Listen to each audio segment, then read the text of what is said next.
Clara Mae Sutton slammed 18 raw chickens onto a stranger's kitchen table at dawn and dared him to fire her before she'd cooked a single one. Her hands were trembling. Her dress was splitting at the seams. She hadn't eaten since Thursday, but her chin was up, her eyes were fire, and she said the only words she had left. "You hired me to roast chickens, Mr. Holt, so either hand me that salt or waste the last good thing walking through your door." If this story already has your heart beating faster, subscribe to this channel, hit that notification bell, and drop the name of your city in the comments. I want to see exactly how far this story travels. Now settle in, because part 1 is just getting started. The auction was in 4 days. Garrett Holt stood at the edge of his own porch and watched the morning come up over land that had belonged to his family for 31 years.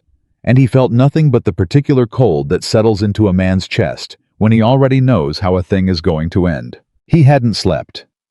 He'd stopped sleeping properly about 6 weeks ago, right around the time the bank had sent the second letter, the one with the formal language and the neat little signature at the bottom that meant they were done being polite about it. 31 years of his father's work, his grandfather's sweat, 3 generations of Holts buried in the far pasture under a cottonwood tree, and it was all coming down to an auction block and a crowd of strangers picking through the bones. He needed money. Specifically, he needed $240 in 4 days, which might as well have been $2,000, because Garrett Holt had $11.30 to his name, and a cattle herd so thin they barely cast shadows. What he also had, because the universe had a particular sense of humor about these things, was a social obligation he couldn't escape. 3 weeks ago, before the second letter, before he'd understood quite how bad things were, he'd made the mistake of telling his neighbor Rupert Kane that yes, he supposed he could host the annual Stockman's Gathering this year. It was a tradition going back 15 years. Every rancher in the county came. There was food, there was drink, there was the kind of talk that built relationships and kept reputations intact. Canceling now, with the auction already whispered about at every feed store and dry goods counter in Millbrook, would be an announcement. It would be a white flag. Garrett Holt had never raised a white flag in his life, so he needed to feed 40 men in 4 days, and he had $11.30, and the woman standing in his kitchen right now had just put 18 raw chickens on his table like she was daring the world to stop her. He leaned against the doorframe and looked at her properly for the first time. She was large, not merely stout, but genuinely, fully large in the way of a woman who had always taken up space and had long since stopped apologizing for it. Her dress was dark brown calico, patched at both elbows, and it strained across her shoulders and her hips with every movement she made. Her hair was dark and thick, pinned up in a practical knot at the back of her neck, with what looked like 2 pencils and a length of twine. Her hands, he noticed, were extraordinary, wide-palmed, strong-fingered, quick. They moved across those chickens the way a pianist moves across keys, confident and certain, and completely without hesitation. She hadn't looked at him since she'd said her piece. He'd gotten her name from Rupert Kane, who'd gotten it from somebody else, which was how most things worked in Millbrook. Clara Mae Sutton. She cooks. She's available. Fair warning. She's had some trouble in town lately, but she needs work and she won't steal from you. Fair warning. He'd asked Rupert what kind of trouble, and Rupert had shrugged. In that, men shrugged when the trouble was the kind that made them uncomfortable to describe, when it was the town's trouble, not the person's. Clara Mae, he said. Mr. Holt. She didn't stop working. Where'd you get those chickens? Traded for them. She pulled a short knife from her apron pocket and began working on the first one with a brisk efficiency that told him she'd done this approximately 10,000 times before. Old Harmon out on Sycamore Road had 22. I told him if he gave me 18, I'd bring him back enough roasted meat to last him a week and a pot of drippings for his biscuits. He said yes. Garrett blinked. You traded my chickens for me before you'd even spoken to me. I figured you'd either be smart enough to say yes or foolish enough to say no. She set down the first cleaned bird and picked up the second without breaking rhythm. Which are you? He was quiet for a moment. How much do you charge? He said. $2 for the event. That covers the cooking, the serving, and the cleaning after. You provide the wood and the salt and whatever else I ask for out of your pantry." She glanced up at him briefly. Her eyes were dark, very steady, and held a quality he recognized because he'd seen it in men who'd been through bad stretches and come out the other side still standing. Not hardness exactly. Something more like the absence of surprise. "I won't ask for more than you've got." "How do you know what I've got?" "I know what a ranch looks like when it's hurting," she said simply. "And I know what a man looks like when he's trying not to show it." Garrett pushed off the doorframe and walked to the table. He pulled out a chair, turned it around, and sat down with his arms folded across the back, watching her work. "Rupert Kane tells me you've had trouble in town," he said. Her hands slowed, just barely, just for a half second, then picked up their rhythm again. "Rupert Kane talks too much," she said. "Maybe, but I'm hiring you to cook for 40 men who all know each other and half of them know you, so I'd like to understand what I'm walking into." She set down her knife. She turned to face him fully, and she squared her shoulders, and he saw then that whatever had happened to her in Millbrook had not bent her. Had tried maybe, but hadn't managed it. "3 months ago I had a job cooking at the Millbrook Hotel," she said. "Mr. Aldridge, who owns it, decided he wanted a cook who was easier to look at. He said those exact words to my face in front of his dining room staff. Then he told everyone in town that I'd stolen from him to explain why he'd let me go, because he didn't want to admit what he'd actually done." The kitchen was very quiet. "Did anyone believe you?" Garrett said. "Nobody wanted to," she said. "It was easier to believe him. He's got money and I'm—" She gestured at herself, a single brief gesture that managed to contain an entire history of people's reactions to her body, her size, her face, her presence. "What I am, so." She picked up her knife again. "That's the trouble," she said.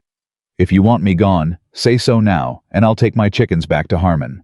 Garrett Holt looked at the 18 chickens laid out on his table. He looked at her hands, which had already reduced 3 of them to a state of absolute preparation in the time they'd been talking. He looked at her face, which was waiting for his answer with the particular patience of someone who had learned that hope was a thing you held loosely. "Get me that salt," he said. Something moved across her face so quickly he almost missed it. It wasn't quite relief. It was something quieter and more complicated than that. She nodded once, turned back to her chickens, and that was that. He went to get the salt himself. Millbrook, Texas, in the year of 1883, was the kind of town that had opinions about everything and shame about very little. It sat at the intersection of 2 cattle routes and considered itself significant, which gave its citizens the particular confidence of people who believe their smallness is actually a kind of greatness. The women at the dry goods store talked. The men at the barber shop talked louder. And when Clara May Sutton walked through the center of town with her market basket on her arm, the talking shifted in register, lower, pointed, accompanied by the kind of looks that were designed to be felt rather than seen. She had learned to walk through it the way you walked through weather. You didn't stop. You didn't look back. You kept your chin at exactly the angle that said, "I see you, and I have decided you are not worth my time," and you put one foot in front of the other until you were through it. She'd been doing it since she was 12 years old, and had first understood that the world was going to make her pay, perpetually and without mercy, for the crime of existing in a body it had not asked for and could not forgive. What she had done, in those years of learning to walk through it, was cook, not because it was all that was left to her, though sometimes it felt that way. She cooked because it was the one place where the size of her hands was an advantage, and the steadiness of her attention was a gift, and the particular stubbornness of her character, which everyone else read as defiance or desperation, was simply the right tool for the job. She cooked because a perfectly roasted chicken, bronzed and fragrant and crackling at the skin, did not care what she looked like. It cared whether she'd gotten the heat right, and whether she'd seasoned the cavity, and whether she'd let it rest long enough before she touched it. She understood chickens the way she understood most things she'd bothered to learn, completely, and from the inside out. By noon, she had all 18 birds prepped and seasoned, worked over with a dry rub she'd made from the contents of Garrett Holt's pantry: salt, black pepper, dried sage, a little garlic powder that had been sitting unopened behind the flour, paprika, and something she found in an unlabeled tin that she'd tasted carefully and identified as dried thyme. She'd built a fire outside in the pit that Holt had indicated with a gesture toward the back of the house, and she'd rigged a system of suspended iron hooks from a crossbar. She'd asked him to help her set up, and by 2 in the afternoon, the first 6 birds were turning slowly above coals that she had arranged with the precision of someone who understood heat as a medium, not merely a source. Holt had watched the rigging process from a distance, arms folded, expression unreadable. "That'll hold?" he said, when she'd finished. "I've done it with twice as many birds on a bar half that size," she said. "It'll hold." He'd nodded and gone back to his fencing work, which she'd noticed from the first hour needed doing desperately. 3 sections of the eastern pasture fence were down, which meant the cattle were being held in the near pasture and were running out of grass. She'd filed that away without comment. It wasn't her business. She was here to cook chickens and leave. That was what she'd told herself when she'd walked up his porch steps that morning. She was here to cook chickens and leave. Tucker. The trouble started at 4 o'clock, which Clara May had not anticipated, though perhaps she should have. She was at the fire, turning the second rotation of birds, when she heard the wagon. She didn't look up immediately. She was at a critical moment, the skin of the third bird beginning to pull away from the flesh in a way that meant another 5 minutes and they'd be done.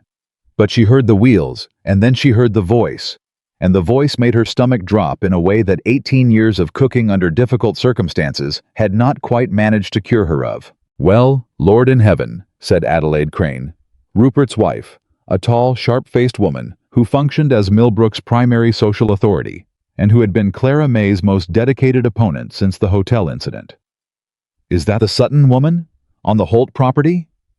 Clara May did not turn around. "Adelaide," she said to the fire, "what brings you out this way?" It wasn't a question. She knew perfectly well what had brought Adelaide Crane out this way. The same thing that brought Adelaide everywhere, which was the desire to see things and then describe what she'd seen to other people, with enhancements. The wagon stopped. Clara May heard 2 sets of feet hit the ground. Adelaide and, from the lighter step, probably her daughter Marjorie, who was 22 and had inherited her mother's instinct for social cruelty, without yet developing the technique to disguise it as concern. "I'm calling on Mr. Holt," Adelaide said, closer now. Close enough that Clara May turned despite herself. Adelaide was looking at the fire rigging with an expression of theatrical dismay. "Garrett," she called, past Clara May, toward the house. "Garrett Holt, are you home? Mrs. Crane." Garrett had come around from the side of the house, pulling his hat back on. He nodded to her. "Ma'am, Marjorie." He glanced at Clara May briefly. Just a glance, nothing in it that she could read, and then back to Adelaide. "What can I do for you?" "I heard you were hosting the Stockman's gathering," Adelaide said. She was still looking at the fire rigging, at the rotating chickens, at Clara May's broad back. "Rupert mentioned it. I thought I'd come offer to help with the arrangements." "That's kind of you," Garrett said. "But I've got it handled." "You've got it." Adelaide stopped. She turned to look at him with the expression of a woman who has heard something so unreasonable she must repeat it to be sure she understood correctly. "You've hired her? For the gathering?" "I've hired Clara May to cook for the gathering, yes." "Garrett." Adelaide lowered her voice in the way people lowered their voices when they wanted to make absolutely certain everyone present could hear what they were saying. "You know what happened at the hotel. You know what she's accused of." "She's not accused of anything by me," Garrett said. "She stole from Edmund Aldridge. He told the whole town." "Edmund Aldridge," Garrett said, "can tell the whole town whatever he likes. I've made my own decision." Adelaide stared at him. Then she looked at Clara May, who had kept her face entirely neutral throughout this exchange, and was now, very calmly, lifting the 6th bird off its hook with a cloth and setting it aside to rest. "You'll regret this," Adelaide said. Not a warning, a verdict. "When those men sit down at your table Saturday and they know she's touched their food, you'll regret it." "Then I'll regret it," Garrett said pleasantly. "Thank you for stopping by, Adelaide. Give my regards to Rupert." There was a long pause. Adelaide Crane pulled her shawl tighter around her shoulders, a gesture that somehow managed to convey both offense and prophecy, and turned back to the wagon. "Come, Marjorie," she said. Marjorie came. But as she passed Clara May, close enough that Clara May could have touched her, the girl leaned in and said quietly, so that only Clara May could hear, "Everybody knows what you are. Cooking fancy won't change it." Clara May let her go. She did not throw anything. She did not say anything. She picked up her cloth and she went back to her fire, and she kept her face still, and she thought about the birds, and only the birds, and the exact temperature of the coals, and how much longer before she could begin the third rotation. She heard the wagon go. She heard, from somewhere behind her, Garrett Holt let out a long, slow breath. "You all right?" he said. "I'm cooking your chickens," she said. "I'm fine." He was quiet for the moment. Then he said, "She's wrong, you know, about all of it." Clara May didn't answer. "I'm not saying it to make you feel better," he said. "I'm saying it because it's a fact, and I thought somebody ought to say it out loud." She turned to look at him then. He was standing about 6 feet away, hat in his hands, and he looked like a man who was slightly surprised to hear the words come out of his own mouth, like someone who had said an honest thing before he'd had time to talk himself out of it. "Thank you," she said. He nodded, put his hat back on, went back to the fence. Clara May turned back to her fire, and for the first time in a long time, something in her chest that she had held very carefully still for months loosened, just slightly, like a knot beginning to give. She pushed the feeling away. She was here to cook chickens and leave. The 6 men who arrived uninvited at the Holt property that evening were not stockmen. Clara May heard them before she saw them. The particular kind of loud that comes from men who have been drinking and have decided that someone else's property is an appropriate venue for their entertainment.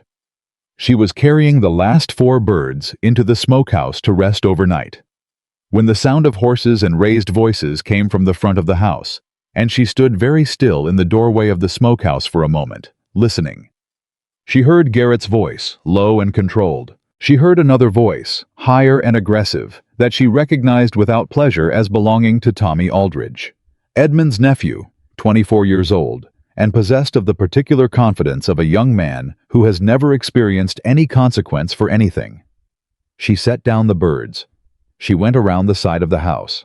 There were 6 of them on horseback, Tommy Aldridge in front, and behind him 5 others she recognized as his regular companions, the kind of young men who existed in every town, and who were essentially a single creature with 6 sets of hands.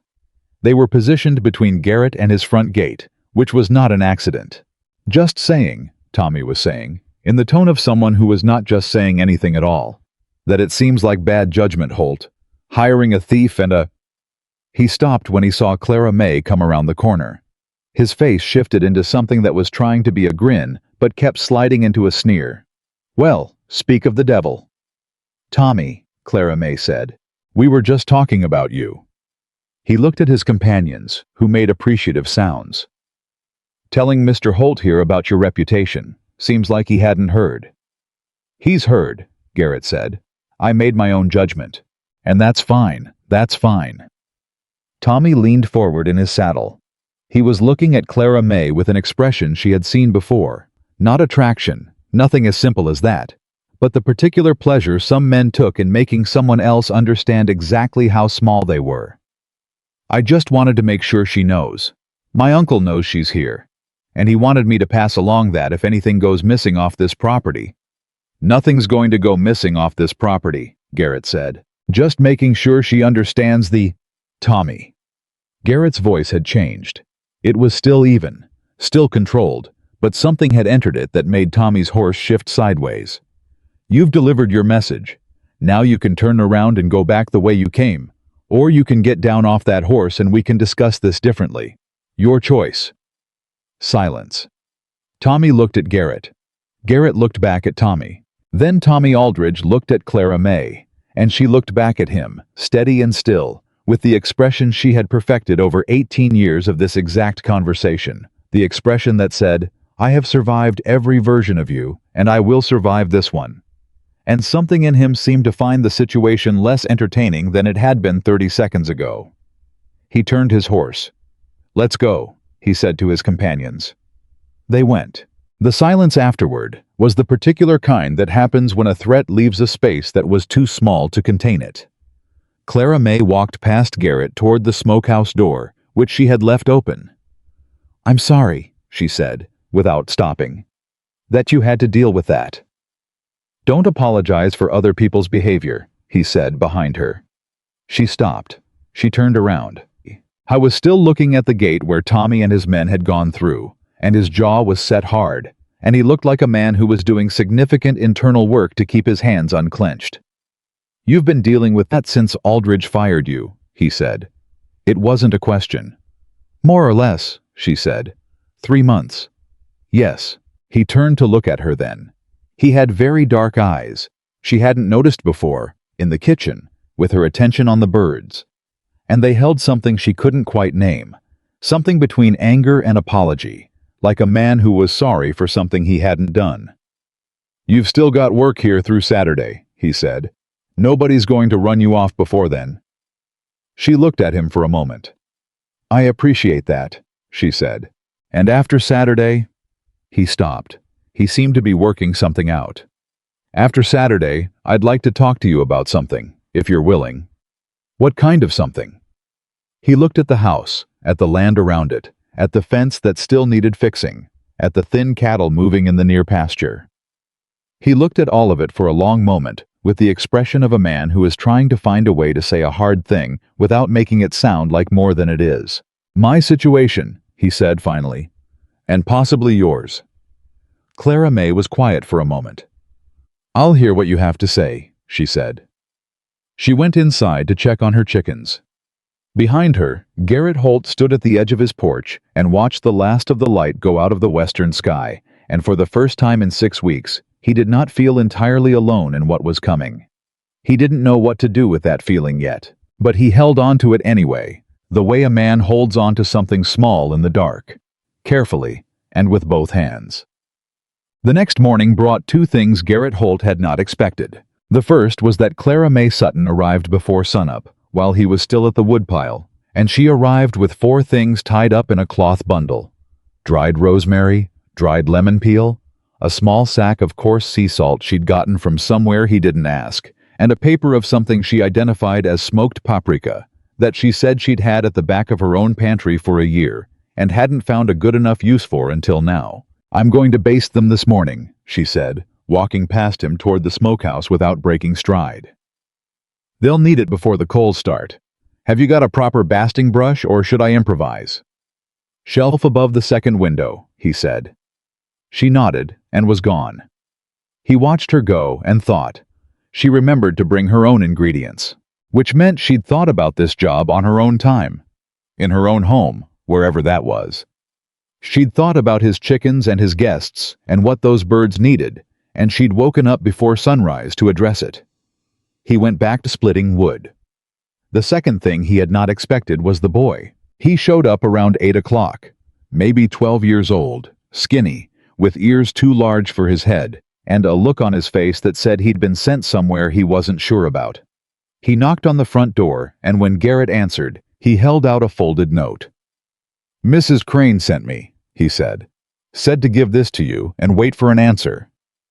Garrett took the note. He read it. He read it again. "Mr. Holt, several of the wives have heard about your arrangements for Saturday, and I want you to know that our husbands will be advised accordingly. A man who associates with known thieves and women of poor character is not a man whose word can be trusted in business. Consider carefully. A. Crane." He folded the note back up. He looked at the boy, who was waiting with the patient resignation of someone who'd been given this job many times. "Tell Mrs. Crane," Garrett said, "that I've considered carefully, and my arrangements stand. You can go." The boy went. Garrett stood on his porch with the folded note in his hand and thought about what 40 men who didn't show up to his gathering would mean for him. Those relationships, the handshakes, the mutual commitments, the low-interest loans that happened over whiskey between men who trusted each other. Those were the invisible infrastructure that kept a ranch like his running even in bad times. Adelaide Crane was not wrong that she had the power to cause him serious damage. He also thought about Clara May Sutton, who was in his smokehouse right now doing something complicated and expert with rosemary and coarse sea salt and a basting brush, because she'd woken up before dawn and thought about what his birds needed. He went inside and threw the note in the stove. By Thursday evening, the property smelled extraordinary. There was no other word for it, or rather, there were many words, but none of them were quite adequate to the smell of 18 brined and seasoned chickens, slow-cooked over oak and mesquite coals, with a rotating baste of herbs and drippings and something Clara May had done in the last hour that she declined to fully explain. Garrett had stopped asking questions about the process, and had switched to simply handing her things when she asked for them. He'd also found himself spending more time near the fire than strictly necessary. "You're hovering," she said, at one point, without looking up from where she was adjusting a bird on its hook. "I'm not hovering. I live here. You've checked on the fire 4 times in the last hour. I'm making sure the wood supply is adequate." She turned to look at him. There was the beginning of something at the corner of her mouth that he thought might become a smile if he gave it enough time. "The wood supply," she said, "is adequate." "Good," he said. "I'll just—" He gestured vaguely at the property behind him. "You do that," she said. He went. But he came back in 20 minutes because there was a legitimate question he had about the coals, and she answered it without making him feel foolish for asking. And then they stood together at the edge of the fire for a while without talking. And that was— he wasn't sure what that was. He wasn't sure he had language for it. It had been a very long time since he'd stood next to someone and been comfortable in the silence. "What's your situation?" he said finally. "If you don't mind me asking." She was quiet for a moment. "I had a room above the laundry on Birch Street," she said. "Mrs. Pell's place. But after Aldridge told his story, Mrs. Pell told me she needed the room for someone else." She paused. "I've been at the church shelter for 6 weeks." He let that sit for a moment. "You walked here from town this morning," he said. "I walk everywhere," she said. "I don't mind walking." It was 3 miles from the church shelter on Birch Street to his property. He thought about that. He thought about her arriving before sunrise, with her cloth bundle of rosemary and sea salt, having walked 3 miles in the dark. "You could—" He stopped. She waited. "The room off the kitchen," he said. "It was the housekeeper's room, years back. It's been empty since my mother left. It's small, and it needs airing out, but it's—" "Mr. Holt," she said. "You'd be closer to the work," he said, which was not the reason, and they both knew it. "Through Saturday, at least, it's practical." She looked at the fire for a long time. "Through Saturday," she said. "That's all I'm saying." She nodded slowly. "All right," she said. He nodded. They both looked at the fire. "The coals need turning in about 20 minutes," she said. "I'll be nearby," he said. She did not say anything else. But that corner of her mouth did what it had been threatening to do all evening, and she turned back to the fire before it had time to become fully visible, and Garrett Holt put his hands in his pockets and looked up at the first stars coming out and felt something that was the opposite of what he'd been feeling for 6 weeks. He didn't have a name for it yet, but he was in no particular hurry to look away. The room off the kitchen smelled like cedar and old wool, and the particular stillness of a space that had been waiting a long time for someone to come back to it. Clara May stood in the doorway for a moment after Garrett pushed it open, taking in the narrow iron bed, the small window, the washstand with its cracked ceramic basin. She had slept in worse places. She had slept in considerably worse places, including the last 6 weeks at the church shelter, where the cots were too short, and the woman in the next cot talked in her sleep about someone named Gerald, with an urgency that suggested Gerald had a great deal to answer for. "There's a blanket in the chest," Garrett said from behind her. "Might need shaking out." "It's fine," she said. "There's a bolt on the inside of the door." She turned to look at him. He was leaning against the kitchen doorframe with his arms folded, and he was not quite meeting her eyes. Not from evasiveness, she thought, but from the particular awkwardness of a man who had done a decent thing and was now uncertain how to stand next to it. "I appreciate that," she said. He nodded, pushed off the doorframe. "I'll be up at 5, he said. "You don't have to be." "I'll be up at 4:30, she said. He almost smiled. She could see it. The way the corner of his mouth moved and then stopped, like he wasn't sure he had permission. He turned and walked back through the kitchen, and she heard the back door open and close, and she was alone. She sat down on the edge of the bed. She put her hands in her lap and looked at the wall and let herself feel, very briefly, the full weight of the last 3 months. The hotel. Aldridge's face when he said those words, easier to look at, with the complete calm of a man who expected no consequences. Mrs. Pell's face, apologetic and already decided. The church shelter. Tommy Aldridge on horseback in the fading light. Adelaide Crane's verdict. "You'll regret this." And then Garrett Holt, standing at his woodpile at 5 in the morning saying, "The room off the kitchen. It's small. It's practical." She pressed her hands flat against her thighs. She did not cry. She hadn't cried since the day Aldridge fired her, and she wasn't going to start now. Crying was something she allowed herself exactly once per catastrophe, and she'd used her allotment for this particular one. What she did instead was what she always did. She planned tomorrow's work. She thought about the basting schedule and the coal rotation and what needed to happen in the morning and what the timing would have to be to get all 18 birds finished and rested and ready for Saturday's gathering. She ran through the list of what she'd need from the pantry. She thought about the gravy and the bread situation. Had she seen cornmeal? She was almost certain she'd seen cornmeal. And whether the cast-iron Dutch oven she'd found behind the stove was deep enough for the quantity she had in mind. By the time she finished planning, her hands had stopped shaking. She shook out the blanket, which was fine, and lay down, and was asleep in 4 minutes. She dreamed about chickens, which under the circumstances seemed reasonable. Friday arrived with the particular aggressive cheerfulness of a day that didn't know it was supposed to behave itself.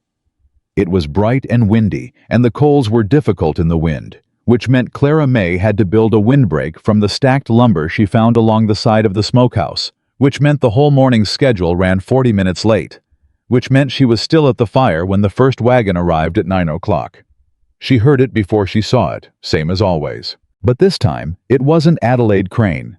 This time, it was a woman she didn't recognize, perhaps 50, heavy-set herself, with the kind of capable face that came from decades of practical work, and 2 younger women behind her who had the look of daughters. The woman pulled the wagon up to the fence line and climbed down without being invited and walked directly toward Clara May with the brisk purposefulness of someone on a mission they've been thinking about for a while. "You're Clara May Sutton," the woman said. Not a question. "I am," Clara May said. She held her basting brush and waited. "I'm Martha Grubb," the woman said. "My husband runs the Grubb Ranch, 20 miles east. He'll be at the gathering tomorrow." She paused. "I heard Adelaide Crane's been giving you trouble." "Mrs. Crane has opinions," Clara May said carefully. "Adelaide Crane," Martha Grubb said, "has been giving someone trouble every week for 30 years, and if the good Lord wanted her to stop, he'd have found a way to slow her mouth down before now." She looked at the fire, and at the arrangement of birds, and at the windbreak. Clara May had constructed from the lumber, and something in her expression shifted toward approval. "I heard about what Aldridge did to you. My husband heard it from a ranch hand who was in the hotel kitchen the day it happened. What Aldridge said to you." Clara May was very still. "I'm sorry nobody stood up for you sooner," Martha said. "That's partly why I'm here." She turned to wave at her daughters, who were still standing by the wagon. "Come on then. We didn't drive 20 miles to stand around." The daughters came forward. The older one was carrying a covered basket, and the younger one had a sack of flour over her shoulder. "You need bread for 40 men," Martha said to Clara May. "You can't bake bread and mind a fire at the same time. My daughters can bake bread. You tell them what you want, and they'll make it." Clara May looked at her. "Why?" she said. Martha Grubb met her eyes without any particular fuss. "Because somebody ought to," she said, "and because I have daughters of my own, and I don't want them growing up thinking that what happened to you is something a woman just swallows." The 2 women looked at each other for a long moment.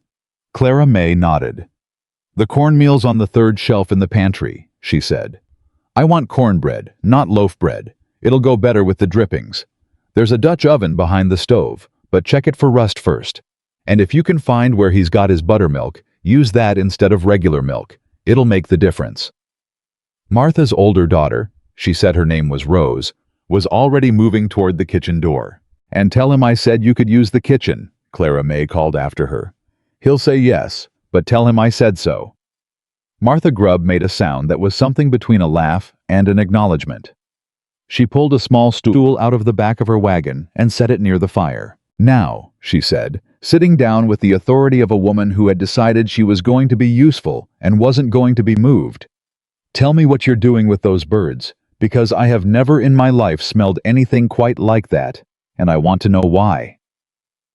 Clara May basted the nearest bird, and then, because Martha Grubb had driven 20 miles and said out loud the thing nobody else had said out loud in 3 months, she started talking. Garrett came around the corner of the house at 10 o'clock and stopped. There were 3 women at his fire. His yard had a wagon in it he didn't recognize. From inside his kitchen, he could smell something baking, and he could hear voices.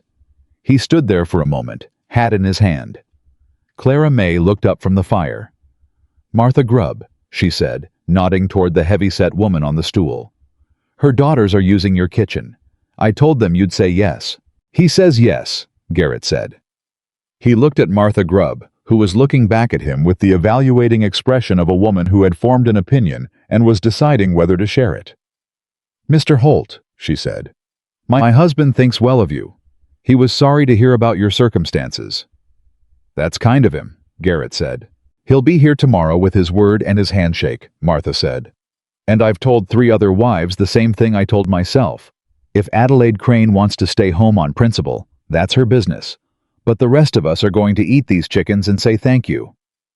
Garrett was quiet for a moment. "I appreciate that, ma'am," he said. "Don't appreciate it," Martha said briskly. "Just make sure you've got enough wood for the fire." She turned back to Clara May. "Now, you were telling me about the paprika." Garrett put his hat back on and went to get more wood. He spent longer than necessary at the woodpile. He told himself it was because there was a lot of wood to split. The afternoon was when things went wrong. It was 3 o'clock. Martha and her daughters had gone home, with instructions for the morning and a promise to return by 7. Clara May was doing a final check on the birds in the smokehouse, pressing the skin, checking the color, mapping the exact position of each one, when she heard Garrett's voice from the front of the house, sharp and controlled in the way that meant someone was pushing him somewhere he didn't want to go. She came out. Edmund Aldridge was standing in the front yard. She had not seen him up close since the day he fired her, and she had not expected to see him here, and her entire body went through a sequence of reactions, cold, then hot, then very still, before she got herself back under control. How was a tall man, lean, with the kind of well-maintained appearance that spoke of money and the time to spend it carefully on himself. He wore a good hat and a better coat, and he was looking at Clara May with an expression that was not quite triumphant and not quite afraid, and was therefore something in between that she recognized immediately as the expression of a man who has done something wrong and is trying to establish that he doesn't know it. "Miss Sutton," he said. She said nothing. "I heard you'd found work out here." He looked around the property, the way men looked at things they were assessing. "Roasting chickens." "What do you want, Mr. Aldridge?" Garrett said. His voice was level. His arms were at his sides, which on Garrett Holt she had already learned meant more than arms crossed over the chest. "I came to speak with you," Aldridge said. "Man to man. About tomorrow's gathering." "Then speak." Aldridge glanced at Clara May. "I'd prefer to speak privately." "Then you'll be disappointed," Garrett said. "Whatever you've come to say, you can say it in front of Clara May." Something moved across Aldridge's face. Annoyance, she thought, and beneath it something uglier that he was working hard to keep dressed up as reasonableness. "I'll be at the gathering tomorrow," Aldridge said. "I have business to discuss with 3 of the men who'll be there, and I consider myself entitled to attend. However—" He paused. He seemed to be choosing his words with particular care, the way you chose tools for a delicate operation. "I want to make it clear that I have no intention of eating food prepared by someone I have reason to believe is not trustworthy." The yard was quiet. "You said I stole from you," Clara May said. It was the first time she'd spoken directly to him since the hotel.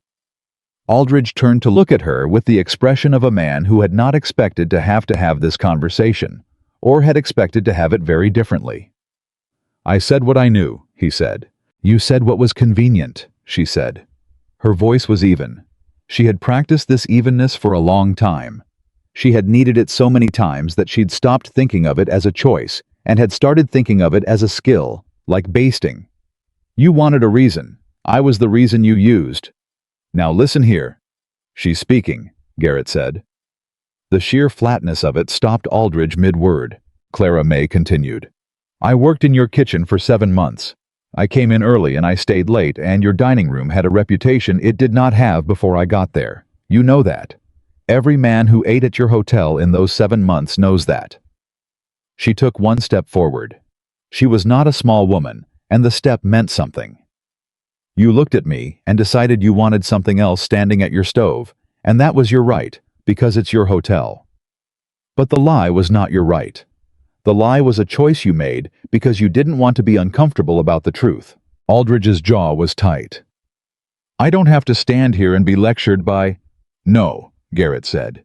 "You don't. You can get back in your buggy and go home and send word that you won't be attending the gathering. Or you can stay and eat Clara May's chickens and keep your opinions about her character inside your own head where they belong." He paused.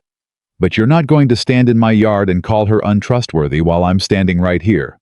Pick one." The silence lasted a long time. A very long time. A bird called somewhere in the pasture. Aldridge settled his coat on his shoulders with the movement of a man reassembling his dignity, and when he spoke again, his voice was quiet and controlled and had all the warmth of a February fence post. "I'll see you tomorrow, Holt," he said. He did not look at Clara May again. He walked to his buggy, climbed up, and drove away, and the sound of his wheels on the dry ground faded slowly into the afternoon. Clara May stood perfectly still until she couldn't hear them anymore. Then she let out a breath that she had apparently been holding since the moment she'd seen his face, and her hands, which had been absolutely steady, developed the faintest tremor at the fingertips. "Clara May," Garrett said. "I'm fine," she said. "I know you are," he said. "I just wanted to say, what you said to him. That was exactly right." She looked at him. "I've been wanting to say it for 3 months," she said. "I figured," he said. "You said it better than I would have." She made a sound that was not quite a laugh and not quite a cry, and was something in between, something she hadn't made in a very long time. And she put her hand over her mouth quickly and turned back toward the smokehouse. "The birds need checking," she said. "They can wait 60 seconds, he said gently. She stood with her back to him and her hand over her mouth, and she breathed in through her nose, slowly, the way she'd learned to breathe when she needed the world to stop moving quite so fast. He didn't touch her. He didn't say anything else. He simply stood there, close enough that she could feel the fact of him, and waited. And that, the not touching, the not talking, the simple presence, was somehow the exact right thing. And she didn't know how he'd known that, and she didn't ask. When she turned around, her face was composed. "The birds need checking," she said again. "Then let's go check them," he said, and walked beside her to the smokehouse, and that was all. Friday night, she couldn't sleep. It wasn't the room or the bed or the cedar smell, which she had already started to think of as the smell of somewhere safe. It was the thing that happened when the day finally stopped moving. When the work was done, and the fire was banked, and there was nothing left to organize, and all the thoughts she'd kept busy all day were suddenly there, waiting.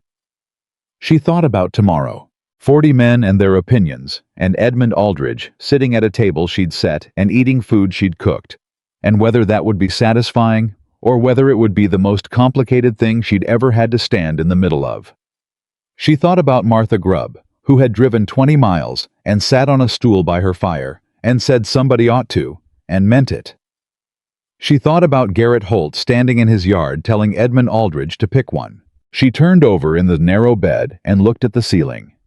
The thing she was trying not to think about, the thing that was inconvenient and badly timed and not something she could afford, was the way she'd felt standing next to Garrett at the fire the night before. The way the silence between them had been comfortable rather than heavy. The way he'd come back in 20 minutes with a legitimate question about the coals that was also not, quite, just about the coals. She'd been hired to cook chickens and leave. She pressed her palms flat against the mattress. That was still the arrangement. That was still the only sensible reading of the situation. He had $11 and a ranch going to auction in 3 days, and she had a $2 cooking job and 6 weeks at the church shelter behind her, and the fact that he'd stood in his yard and told Edmund Aldridge to pick one in that flat. Final voice was not something she was going to read as anything other than common decency. She'd known men who were decent. Decency was not love. Decency was not even interest. Decency was just decency. She told herself this firmly. She told herself this 3 more times. At some point between the 3rd and 4th iteration, she fell asleep. Saturday came in the way. The important days always did. Too fast and too loud, and with no regard whatsoever for whether you were ready. Clara May was at the fire by 4:45. By 6, all 18 birds were rewarmed and basted, and beginning the final stage.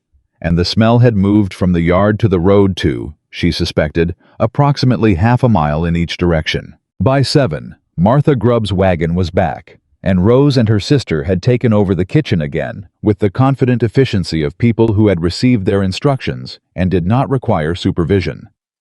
By 8, Garrett was dressed in what she recognized as his good clothes.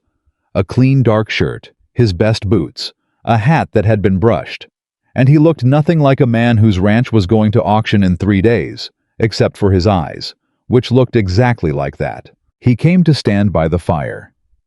"How are they?" he said. 20 minutes, she said. He nodded. "The men will start arriving at 9, he said. "I know. Adelaide Crane's husband sent word that he'll be here." He paused. "Without Adelaide." Clara May basted the nearest bird carefully. "And Aldridge?" "Confirmed."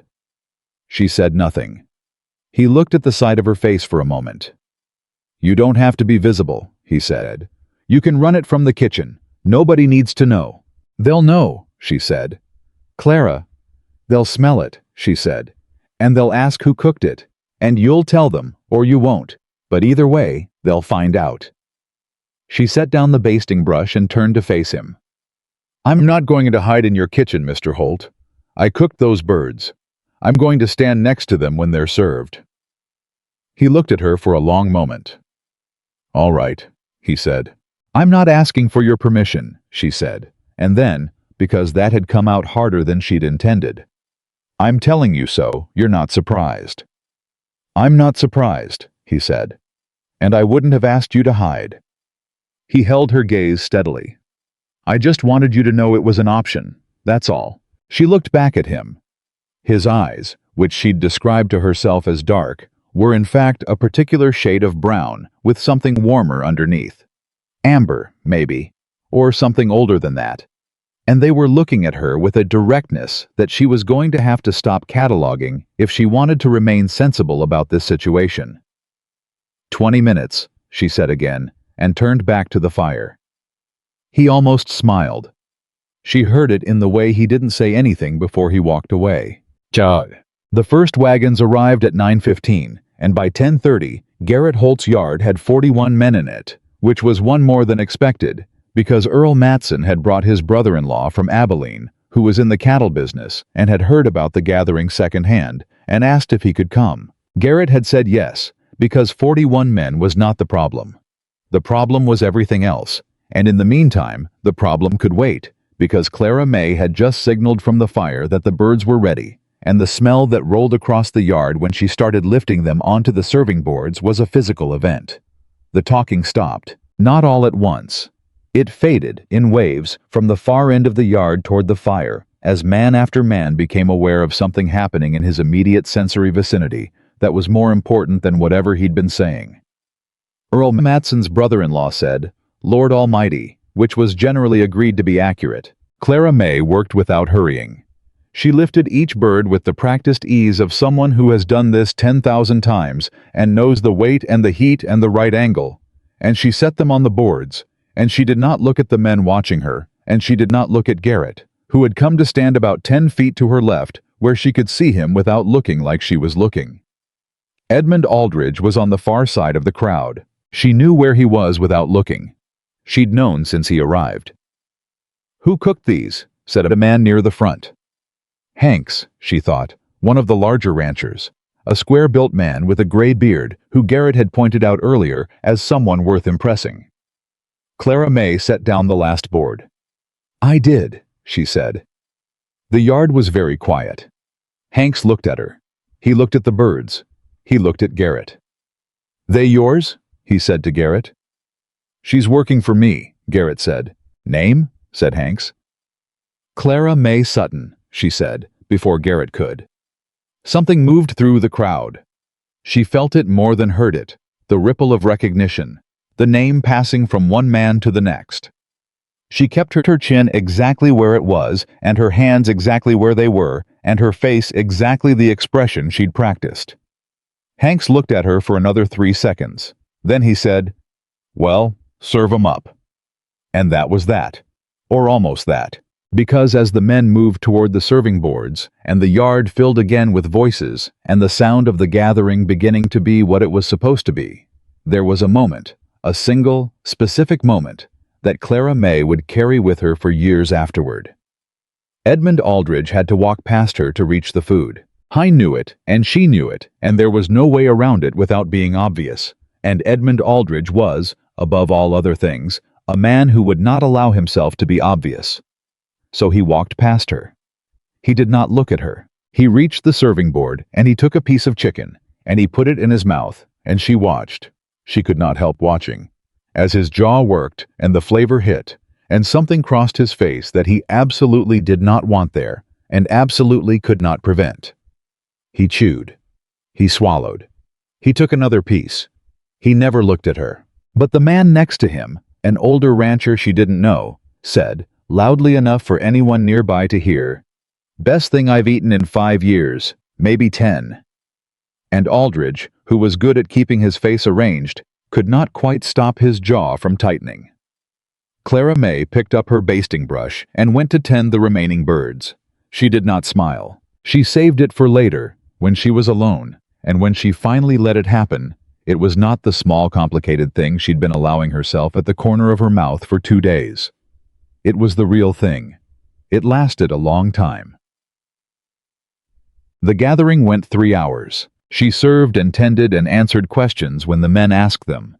And they asked more than she'd expected, about the rub and the basting and the wood she'd used. The kind of practical technical questions that men asked when they were actually interested and not making conversation. She answered each one without false modesty and without unnecessary elaboration. And by the second hour, there were 4 men who had come to stand near the fire with the stated purpose of understanding the process and the unstated purpose of being close to where the food was. Martha Grubb's cornbread had appeared at some point, carried out by Rose and her sister, and the combination of the two, the rich, dark-skinned chicken with its herb and smoke, and that final mysterious thing Clara May had done with the basting in the last 20 minutes, and the hot golden cornbread with its crackled top, produced in 41 men, a state of such consolidated goodwill that business was conducted, according to several accounts told later, more smoothly than it had been at any gathering in recent memory. Garrett moved through his guests with the quiet authority of a man who was good at this even when he was tired, and she watched him from across the yard and thought, he's going to lose this land, and he's serving these men like he's got nothing to prove. The thought tightened something in her chest. At one point, Hanks pulled Garrett aside. She couldn't hear what was said, but she watched the body language, which was the language of a man making an offer to another man who didn't want to be offered things, and Garrett's posture shifting from resistance to something more complicated, and Hanks putting a hand briefly on his shoulder before they both moved back into the crowd. She wanted to ask him what that was about. She didn't. It was not her business. At 2:30 in the afternoon, the last wagon pulled out, and Garrett Holt's yard was quiet again, and the bones of 18 chickens were stacked in a pile that represented approximately the most thoroughly consumed meal Clara May had ever produced, which was the kind of thing that, in a different life, she would have told someone about. She started cleaning. She didn't hear him come up behind her. She heard him when he said her name, and she turned, and he was holding something, a folded piece of paper, and his face had the expression of a man who has just been handed something he wasn't expecting, and is still working out what to do with it. "What is it?" she said. He held it out. She took it. She unfolded it. It was a promissory note. She recognized the format. She'd seen enough of them. The amount written in the middle of it was $260. She looked up at him. "Hanks," he said. "He's been looking to buy partial grazing rights on the east section for 2 years. I kept saying no because—" He stopped. He started again. "Because I kept thinking things would turn around." "They didn't," she said. "No," he said. "They didn't. And he offered me $260 this morning, which is 20 more than the bank needs, and I—" He paused. "I said yes." She looked at the number on the paper. "The ranch," she said. "Stays," he said. The word landed in her chest like something thrown from a considerable height. "Garrett," she said. "It's a fair deal," he said quickly, because he was the kind of man who deflected when things got too close to meaning something. "Hanks gets his grazing rights, I keep the land, the bank gets paid, and by spring I can rebuild the herd enough to—" "Garrett," she said again. He stopped. She looked up at him. "I'm glad," she said. He looked back at her with those amber underneath dark eyes, and for a long moment neither of them said anything, and the yard was quiet around them, and the afternoon light was long and gold, and the smell of oak smoke and rosemary and 18 perfectly cooked chickens was still in the air. "The gathering helped," he said. "The food, what you did, that's what made the difference. Hank said so himself. He said he'd been on the fence, but a man who could put on a table like that was a man he wanted to do business with." Clara May folded the paper very carefully and handed it back to him. "You put on the table," she said. "I just cooked the chickens." He took the paper. His fingers were close to hers when he did, close enough that the tips of them nearly touched, and neither of them moved for a second longer than was necessary. "No," he said quietly. "You didn't just cook the chickens." She looked at him. He looked back. In the kitchen, Rose was finishing the last of the dishes, and the sound of it, the particular domestic music of someone else cleaning someone else's kitchen, was the most ordinary sound in the world, and it made everything around it feel, briefly, like something that could last. "Your $2, he said. He reached into his coat pocket and held out the coins. She looked at his hand. She looked at the coins. She thought about the church shelter and Mrs. Pell's face, and the walk in the dark at 4:30 in the morning with her cloth bundle of rosemary. She closed his fingers over the coins. "You can pay me Tuesday," she said. He blinked. "That's—" He stopped. "That's 4 days from now." "I know when Tuesday is," she said. He looked at her hand on his, and she pulled it back, and picked up her cleaning cloth, and turned to the nearest table. He stood behind her for a moment. "Clara May," he said. "Start stacking the boards," she said. "We've still got a yard to clean." He was quiet. Then she heard him pick up a board.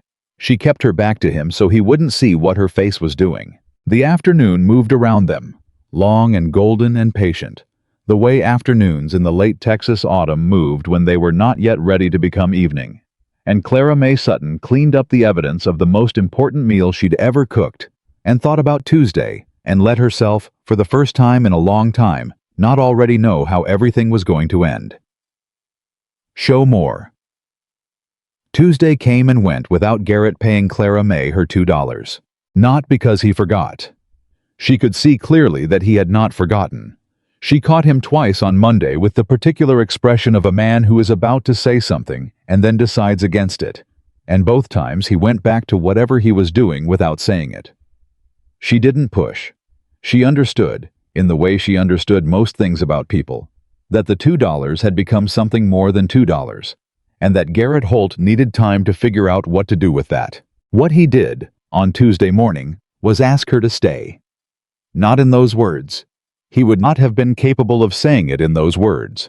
She'd understood that about him within the first 12 hours.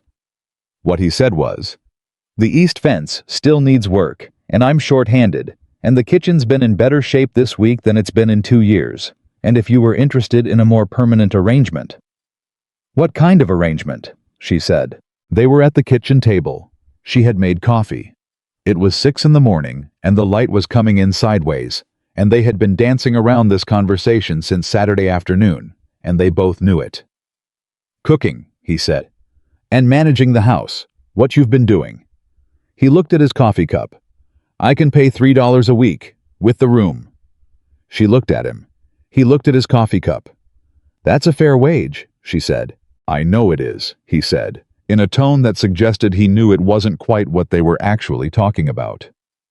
"I'll need access to the pantry budget," she said. "And I want it understood that how I run the kitchen is my business. You don't have opinions about my methods." "I have already proven I don't have opinions about your methods," he said. "You hovered for 3 days. I had questions about the coals. You had questions about nothing," she said. "You just wanted to be near the fire." He looked up from his coffee cup.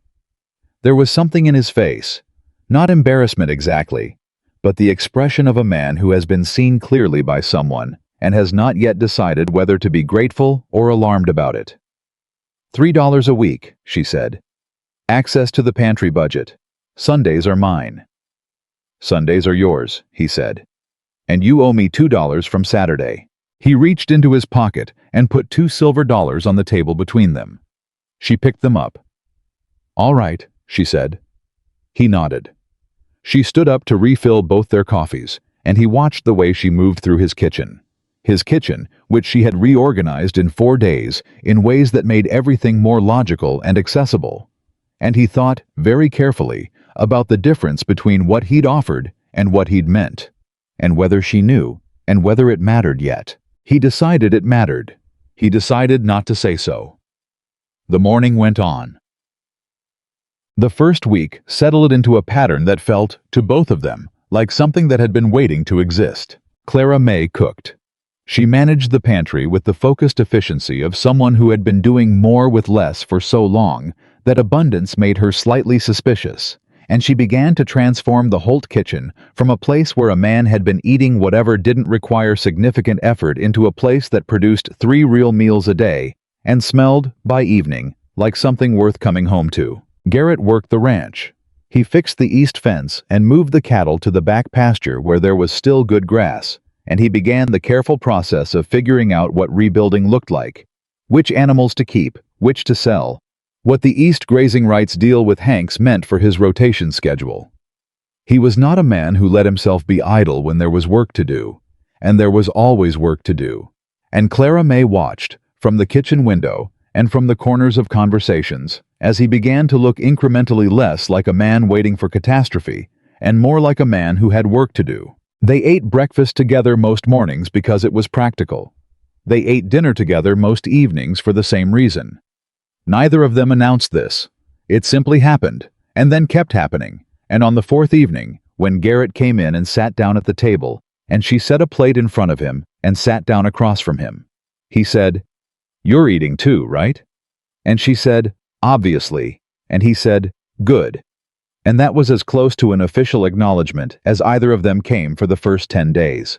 The town was a different matter. Millbrook had opinions about Clara May Sutton working at the Holt Ranch. Of course it did. A town that had spent 3 months circulating Edmund Aldridge's story was not going to simply pivot to minding its own business because Clara May had roasted 18 chickens and a ranch had been saved. That was not how Millbrook worked. What Millbrook did was recalibrate. The most obvious sign of this was Mrs. Haggerty, who ran the dry goods store on the main street and who had been, until recently, firmly in the Aldridge camp. Mrs. Haggerty had attended the stockmen's gathering as a helper, bringing extra napkins at Adelaide Crane's request, and had eaten 2 pieces of Clara May's chicken and spent the rest of the afternoon in a state of private reconsideration that she hadn't entirely announced, but that manifested, on the Wednesday after the gathering, as a very deliberate nod when Clara May walked through her door. Not a greeting, not an apology, a nod. The specific nod of a woman who is acknowledging that a previous position may have required more information than she had at the time. Clara May nodded back. That was all. That was enough, for now. The harder case was Tommy Aldridge. She'd seen him twice since the gathering.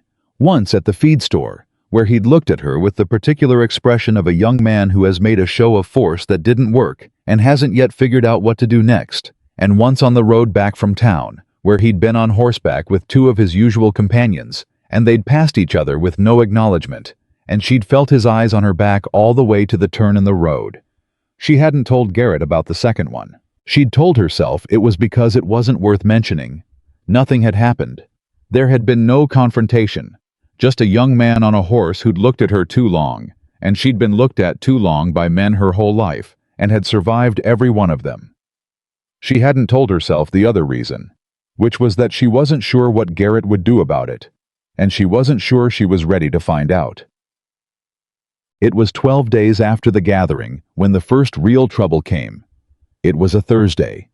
She'd been into town on an errand and was on her way back, and she had just reached the place in the road where the old cottonwood leaned out over the ditch, and she heard the horses, and she knew immediately, before she saw them, before she had time to arrange her face, exactly what this was. There were 4 of them, Tommy and 3 others. They positioned their horses across the road in the particular configuration of a group of young men who have decided they have the right of way. Clara May stopped. She did not step back. "Miss Sutton," Tommy said. He'd gotten better at the tone since the last time. Less teenage bluster, more of something that was trying to be menace and nearly making it. "Out running errands for the Holt place?"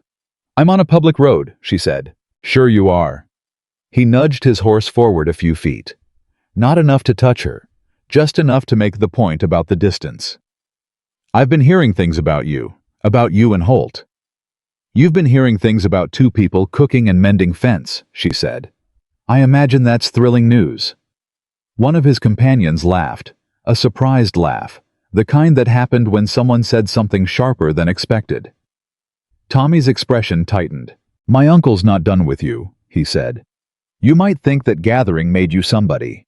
You might think Holt standing up for you means something." He paused. "He's got nothing. His ranch nearly went under last month. By spring it'll be worse. And when it falls, you'll be right back where you were. Only this time, there won't be any hotel kitchens left to take you." She looked at him steadily. "Are you done?" she said.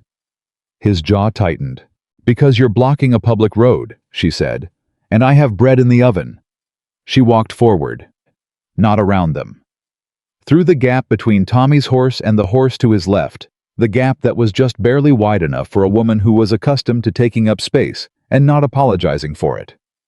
The horse on the left shifted, and Tommy's shifted, and she walked through the middle of it without breaking stride, and she heard his voice behind her, angry and slightly startled. "This isn't finished, Sutton." She didn't turn around. "It was never started," she said. She walked the rest of the road without looking back, and she kept her pace even, and her face composed. And it was only when she turned through the gate of the Holt property and had the fence between her and the road that she pressed her hand flat against the gatepost and stood there for 30 seconds, breathing through her nose, letting her heart do what it needed to do before she had to take her face back inside. Garrett was at the barn. He saw her come through the gate. He saw the 30 seconds at the gatepost. He came across the yard, not running, not making it obvious, but with a directness that said he'd seen her and the 30 seconds had registered. "What happened?" he said. "Tommy Aldridge on the road," she said. 4 of them. His jaw did the thing she'd seen once before, in the yard with Tommy that first evening, and his hands went to his sides. "Did they touch you?" "No." "Did they?" "Garrett." She looked at him. "Nobody put a hand on me. They blocked the road and said unpleasant things, and I walked through them. It's handled." "It's not handled," he said. "It is for today," she said. "And today is what I'm managing." He looked at her for a long moment. She could see him working through it, the anger, and what to do with it, and whether she would let him do anything with it, and what she actually needed from him right now. "The bread," she said. "I really do have bread in the oven." He took a breath. "Go check your bread," he said. She went. She heard him, behind her, walk to the barn and then stop. She did not hear him get his horse, which she'd been slightly worried about. She heard instead the sound of something hitting the barn wall. Once, flat and controlled. And then silence. And then after a moment, the sound of him going back to work. She checked her bread. It was fine. She stood at the oven with her hands braced on either side of it and thought about Tommy Aldridge's voice. By spring it'll be worse. And when it falls. She thought about what she knew about the ranch finances, which was more than Garrett probably realized she knew, because she managed the pantry budget, and she paid attention, and she was good at arithmetic. The deal with Hanks had covered the bank payment. But the cattle were thin, and the winter was coming, and the East grazing rights deal meant Garrett's own rotation was tighter than it should be, and if spring was bad... She straightened up. She told herself to stay in her lane. She was the cook. She managed the kitchen. The ranch finances were not her business, and she'd been here 12 days, and she did not have the right to an opinion about the long-term viability of an operation that had been in someone's family for 31 years. She pulled the bread out of the oven. It was perfect. She stared at it for a moment and thought, Tommy Aldridge might be an idiot in most respects, but he is not wrong about the math. She brought it up that evening. The bread was on the table, and the chicken stew was in the pot. She'd started making the most of every part of the birds they kept for their own table, using the carcasses for stock and the stock for everything else. And Garrett had sat down and started eating with the focused quiet of a man who had done a physical day's work and was grateful for food. And she'd decided, in the 12 seconds between sitting down and picking up her spoon, that she was going to say it. "Tell me about the spring," she said. He looked up. "Tommy said something," she said. "On the road. He said by spring it would be worse." Garrett set his spoon down. "Tommy Aldridge doesn't know anything about my spring," he said. "Is he wrong?" Silence. She waited. She was good at waiting. She'd had a great deal of practice. He picked up his spoon again. He looked at the stew. He was the kind of man who needed a moment to decide to be honest, not because he was dishonest, but because honesty about his own difficulties was something he'd learned to do alone, and doing it with someone else in the room was new territory. "The Hanks deal covered the bank," he said finally. "And I can manage this winter if we don't have any bad surprises. But the herd's too thin.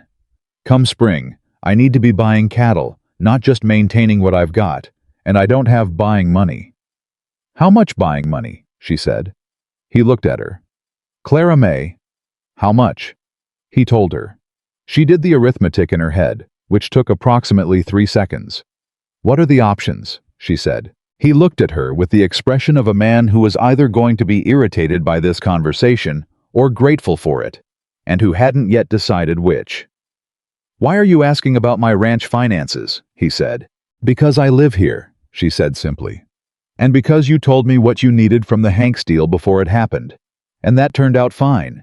And because I have eyes and I pay attention, and I think better when I understand the full picture of a situation." She met his eyes. "If you'd rather I didn't ask, say so, and I'll drop it." He looked at her for a long moment. "There's a cattle auction in Dewberry," he said. "First week of December. If I could get to that auction with $600, I could buy enough young stock to put the spring on solid ground." He paused. "I've got 40. $40, she said.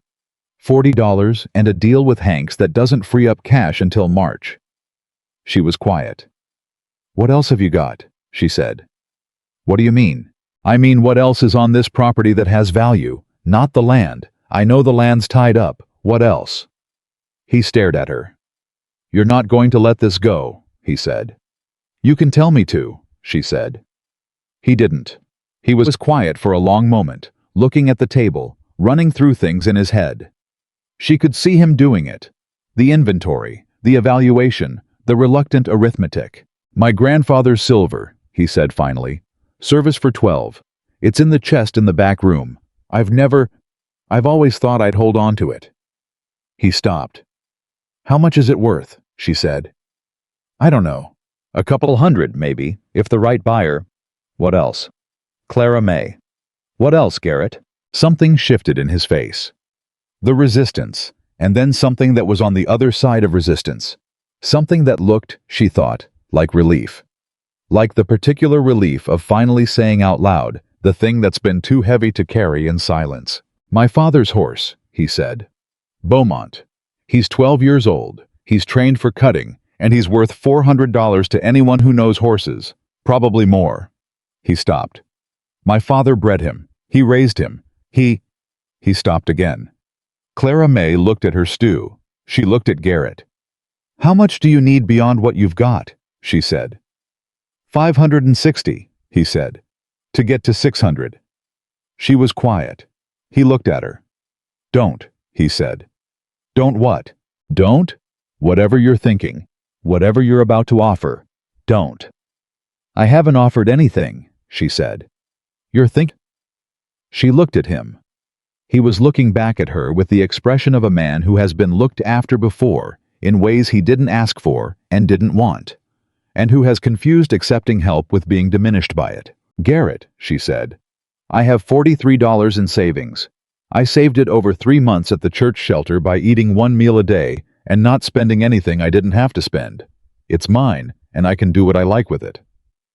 You're not investing your savings in my cattle problem, he said. I'm not investing anything, she said. I'm choosing what to do with money I have. Those are different things.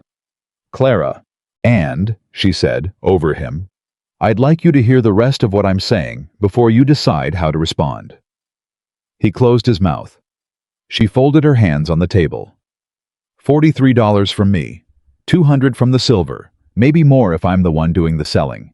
And I'm better at selling than you are. Don't argue with me about that. That's $243. She paused. The horse is the hard part. He was very still. I'm not telling you to sell the horse, she said. I wouldn't tell you that.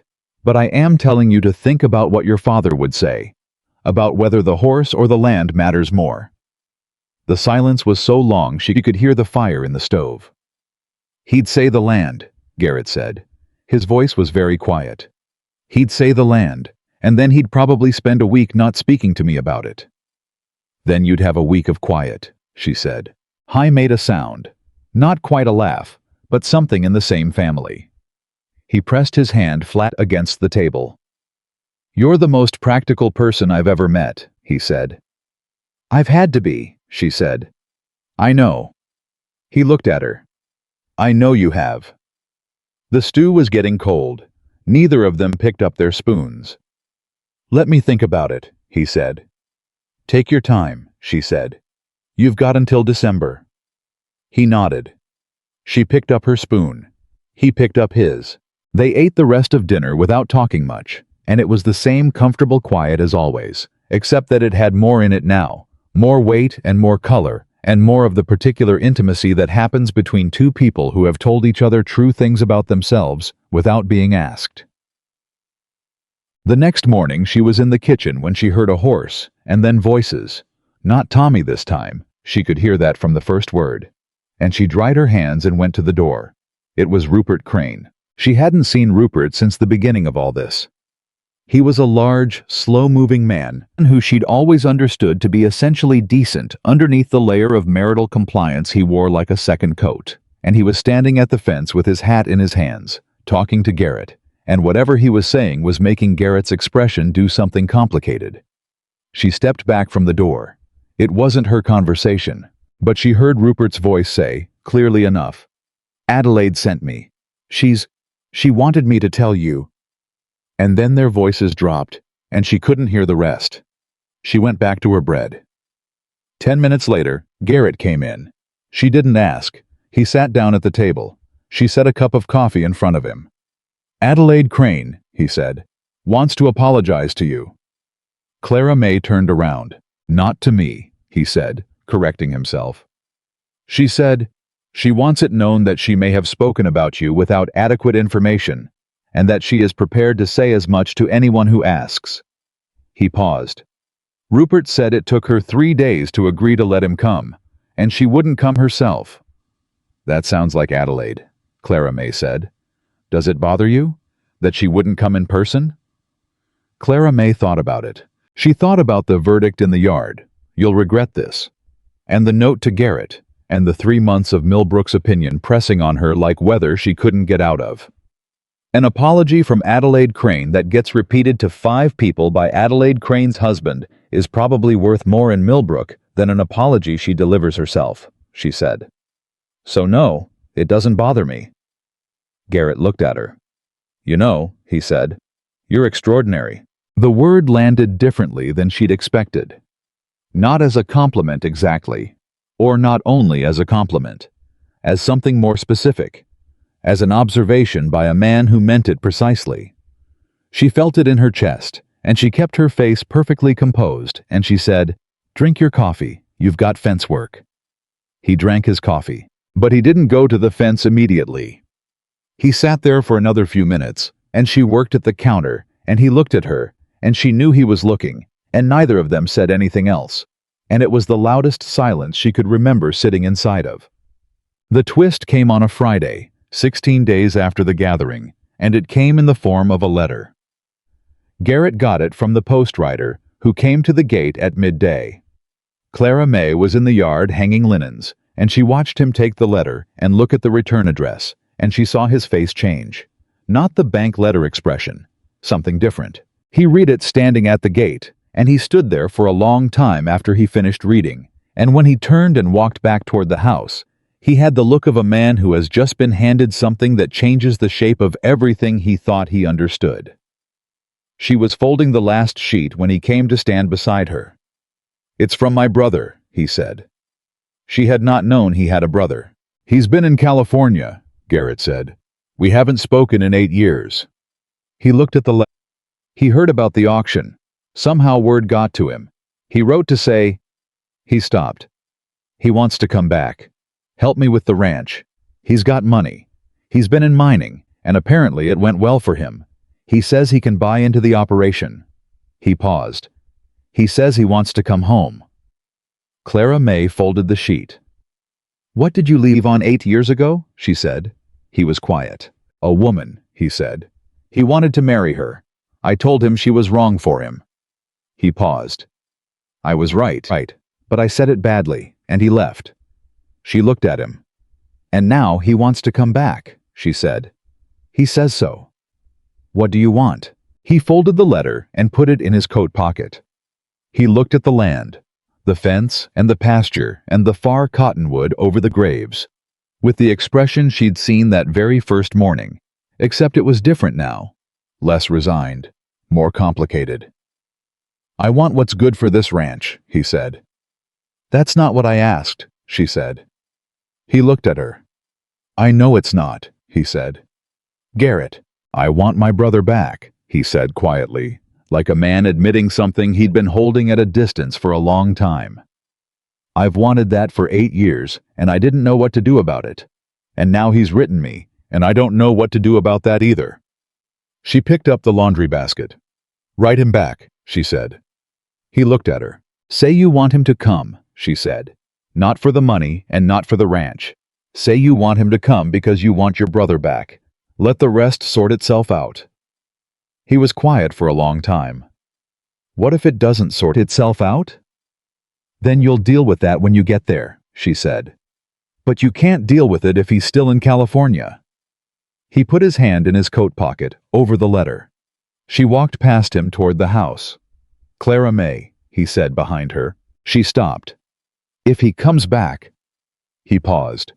She could hear him choosing words with the care of a man trying to say a true thing precisely. "The arrangement we have, the kitchen, the room, that wouldn't change.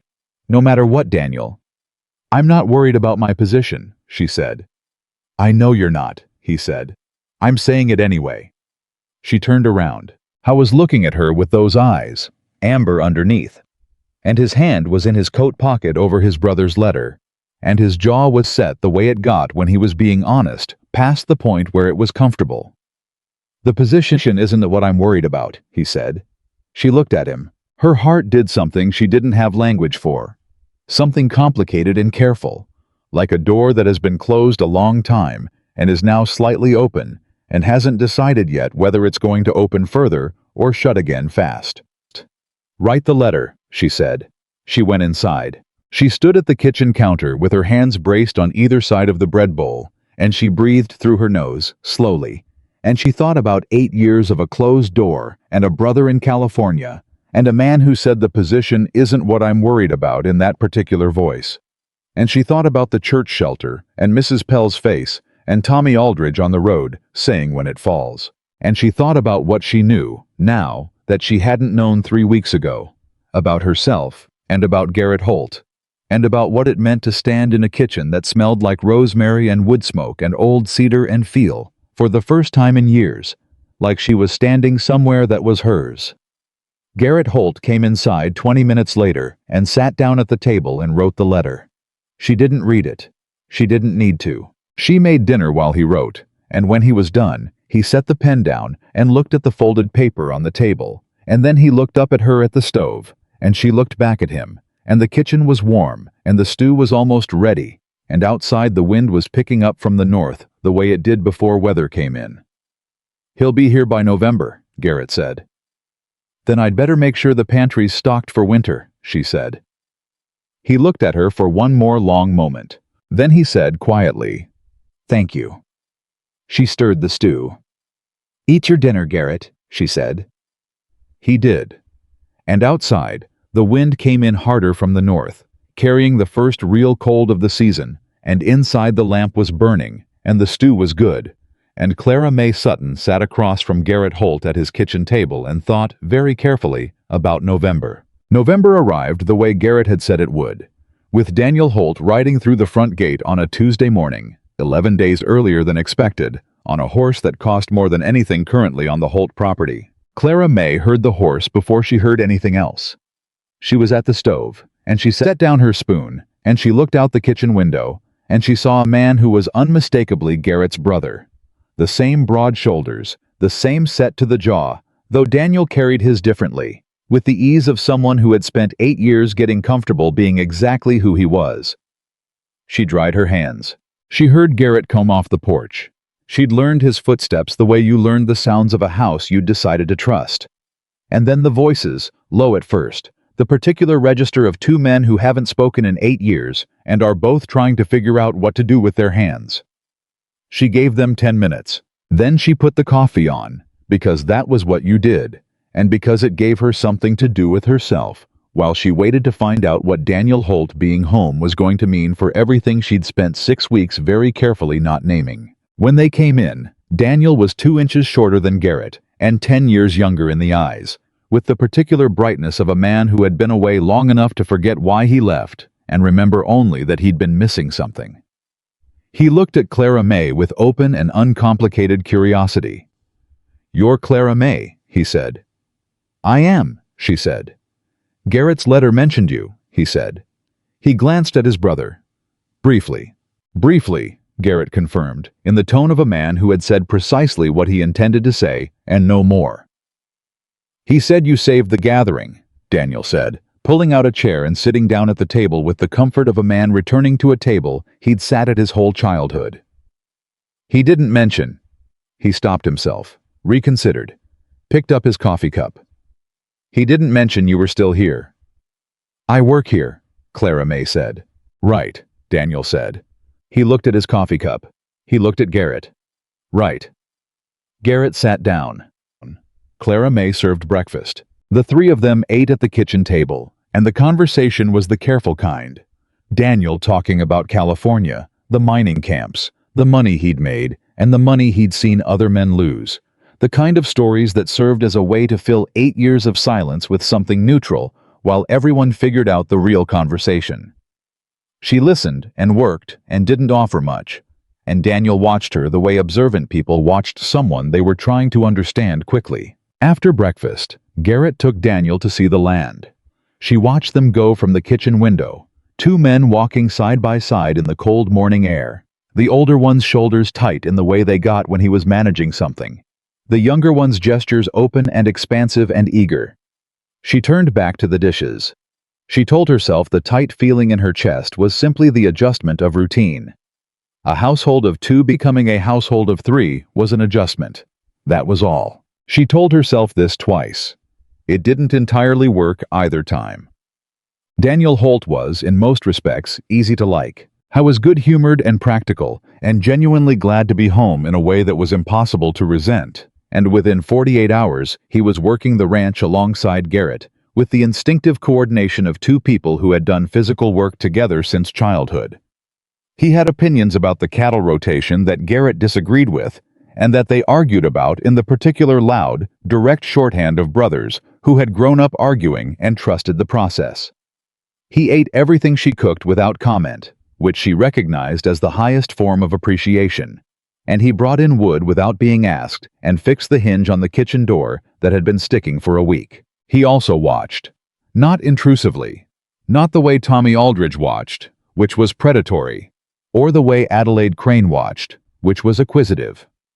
Daniel watched the way a curious person watched a situation they were trying to understand, with the patience of someone who knew how to wait for information. He watched how Clara May moved through the kitchen. He watched how Garrett came in from work and oriented himself toward her before anything else, before taking off his coat, before sitting down, before doing anything. He watched how the two of them spoke, which was often and easily, and in the shorthand of people who have established between themselves the particular grammar of daily life together. He didn't say anything about any of this for 4 days. On the 5th day, he caught Clara May alone in the yard.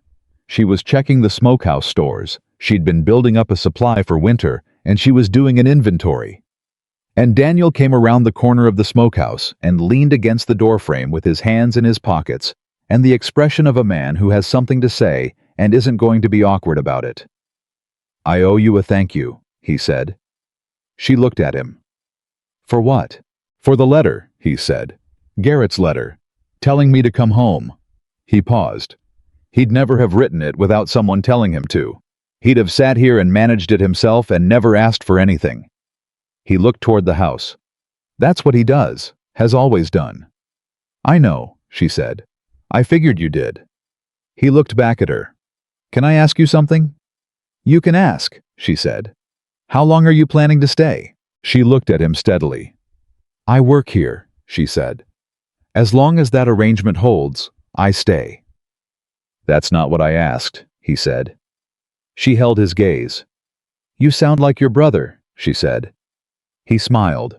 And it was Garrett's smile, or the younger version of it, the one that didn't hold quite as much back. "I've been told that before," he said. "Clara May. I'm not asking to be difficult. I'm asking because I want to understand the situation before I do anything that affects it." She put down her inventory list. "What situation do you think you're understanding?" she said. "The one where my brother looks at you like you're the reason the fire in the stove keeps burning," Daniel said, simply and without decoration. "And where you look at him like you're trying very hard not to look at him like anything at all." The smokehouse was very quiet. "I don't know what you're planning to do about the ranch finances," she said after a moment. "That's between you and Garrett. But I want to be clear that whatever I do or don't do here has nothing to do with his money or his land." "I know that," Daniel said. "That's obvious to anyone watching for 5 minutes." "Then what's your question?" He looked at her. "My question," he said, "is whether you're going to let him say it. Because he will say it, eventually, in his own time, in his own careful way. And I know my brother well enough to know that the only thing that would stop him is if he thought you'd say no, or if he thought it would cost you something you couldn't afford." He paused. "So, is it going to cost you something?" Clara May stood in the door of the smokehouse with the inventory list at her side and the cold November air at her back. She thought about 3 months at the church shelter. She thought about walking 3 miles in the dark with Rosemary in a cloth bundle. She thought about every year before the hotel, and every year before that, and the particular education of being a large woman in a world that viewed her size as a moral failing and her talent as an inconvenience. She thought about standing at a fire and having a man stand next to her and be comfortable in the silence. "Tell your brother to say what he has to say in his own time," she said, "and stay out of it." Daniel looked at her for a moment. "Yes, ma'am," he said. He went back around the corner of the smokehouse. She picked up her inventory list and stood there for another 30 seconds, and her hands were not shaking, and her face was not doing anything she didn't authorize it to do, and she was absolutely fine. She went back to counting smoked meat.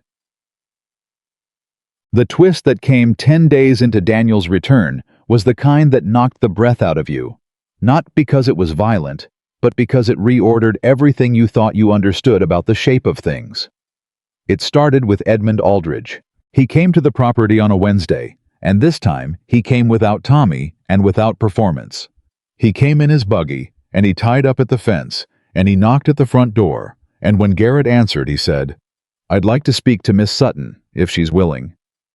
Garrett looked at him for a long moment. "Clara May," he said, without taking his eyes off Aldridge. "Someone here for you."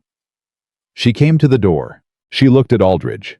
He was not the man who had fired her, or he was that man, but he'd had a month with something, some piece of information or conscience or consequence, and it had changed the way he was standing. "May I come in?" he said. She stepped back. She didn't invite warmth. She didn't offer coffee. She stood in the middle of the kitchen and waited, and Garrett stood in the doorway from the hall, and Daniel had gone very still somewhere in the back of the house. Aldridge turned his hat in his hands. "I've come to tell you something," he said, "and I want you to understand that I'm not saying it because someone made me. I'm saying it because—" He stopped. He started again. "My wife found out. What I said when I let you go, and what I told people afterward." He paused. "She was considerably more direct with me about it than I deserved." Clara May said nothing. "She said I had to make it right," Aldridge continued. "I told her I didn't know how. She said I'd better figure it out." He turned his hat in his hands again. "I've been thinking about it for 3 weeks, and what I've come up with is this.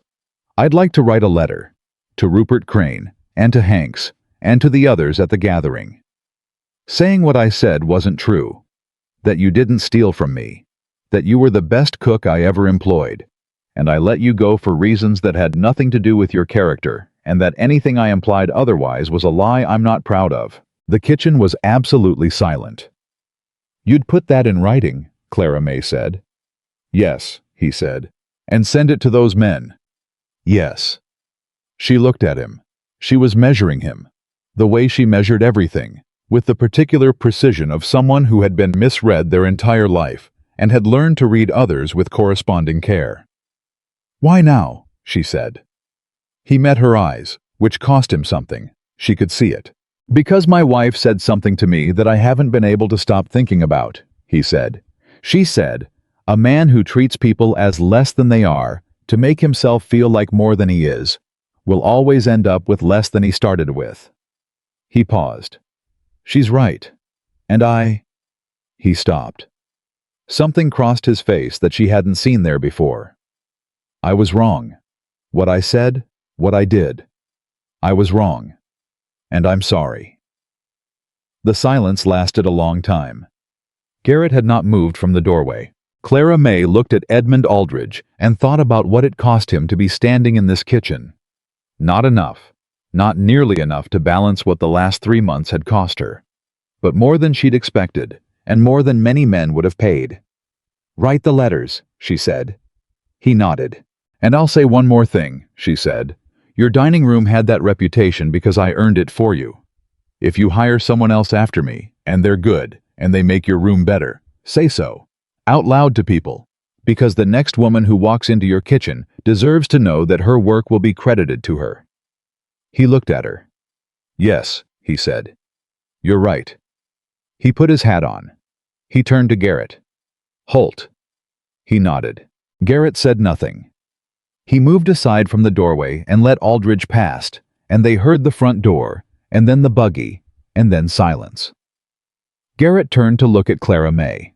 She was standing in the exact middle of the kitchen, with her hands at her sides and an expression on her face that he had never seen before. Not relief, and not triumph, and not the composed steadiness she wore like a second skin, but something underneath all of that, something younger and more unguarded, something that looked like the face she might have had before the world taught her to hold everything so carefully. He crossed the kitchen in 4 steps. He didn't touch her.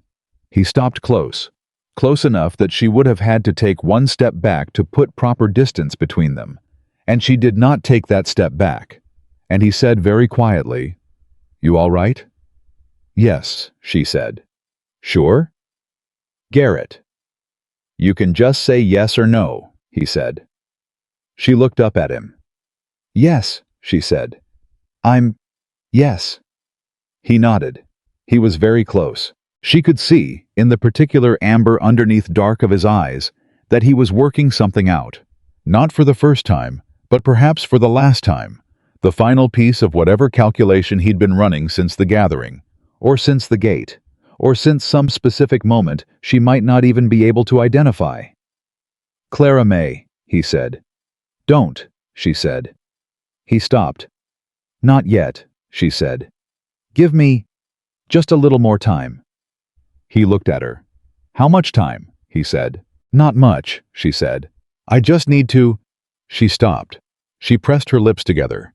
She was, she realized, slightly terrified, which was an emotion she had not allowed herself to feel in a very long time, and which was therefore arriving with considerable force. "All right," he said. He stepped back. He gave her the distance. He went to the stove and poured himself a cup of coffee, and stood with his back to her, and let the kitchen be quiet for a moment. And that, again, the not touching, the not pressing, the simple, steady presence, was exactly the right thing. And she thought, standing behind him, that she had never in her life met anyone who consistently did the exactly right thing without being taught to, and that this was possibly the most important information she'd gathered in 38 years of gathering information about people. Daniel appeared in the kitchen doorway. He looked at Garrett at the stove. He looked at Clara May in the middle of the floor. He said nothing. He poured himself a cup of coffee and went back the way he'd come. Clara May sat down at the table. The letters Aldridge sent went out within the week. She knew this because Martha Grubb drove out on a Saturday to tell her. Martha had developed a habit of driving out periodically, which Clara May found she didn't mind. And Martha said that Rupert Crane had read his letter aloud to Adelaide at breakfast, and that Adelaide had said nothing for a full 3 minutes, which was apparently unprecedented. "She'll come herself eventually," Martha said, from her stool by the fire. She'd started bringing her own stool. "You know that." "I know," Clara May said. "Will you let her?" Clara May thought about it. "Adelaide Crane has spent 30 years telling this town what to think," she said. "If she decides I'm worth speaking to, that's worth something. Not for me. For the next woman Edmund Aldridge decides isn't the right look for his dining room." Martha looked at her steadily. "You're thinking about other people," she said. "I'm always thinking about other people," Clara May said. "It's a habit." "What about yourself?" Clara May basted the chicken they were cooking for a Sunday meal. She'd kept the habit of roasting even for small dinners, because she loved it, and because the smell of it made the house feel particular and right. "I'm thinking about myself too," she said. "I just do it quietly." Martha accepted this. "Holt's brother seems like a good man," she said conversationally. "He is," Clara May agreed. "And Garrett himself," Martha said, with the studied casualness of a woman who was asking something that was not casual at all. "Yes," Clara May said. Clara May. "Martha." "I have known Garrett Holt for 11 years, Martha said. "He has not, in that time, looked at any woman the way he looks at you. I am telling you this as a fact, not a suggestion." Clara May turned the chicken on the spit. "I know," she said. "And?" Martha said. Clara May was quiet for a moment. "And I'm getting there," she said. Martha made the sound that was her version of acceptance, a short, satisfied exhalation. And they went back to the comfortable business of being two women at a fire who didn't require anything more from each other than exactly what was there. The cattle auction at Dewberry happened the first week of December, as planned. What happened at the auction was not what any of them had planned. They'd gone together, all three of them, Garrett and Daniel and Clara May, because Daniel had the money and Garrett knew the cattle. And Clara May, as she'd mentioned once and only once, was better at negotiating than either of them, and they both knew it. The question of Beaumont had been resolved 10 days before the auction, in a conversation she hadn't been present for, but had understood the outcome of when she came into the kitchen the next morning and saw Garrett's face, which was the face of a man who had done a hard thing and was at peace with it. She hadn't asked. He hadn't explained. The horse was gone. The money was there. That was all. They'd arrived at the auction with $843.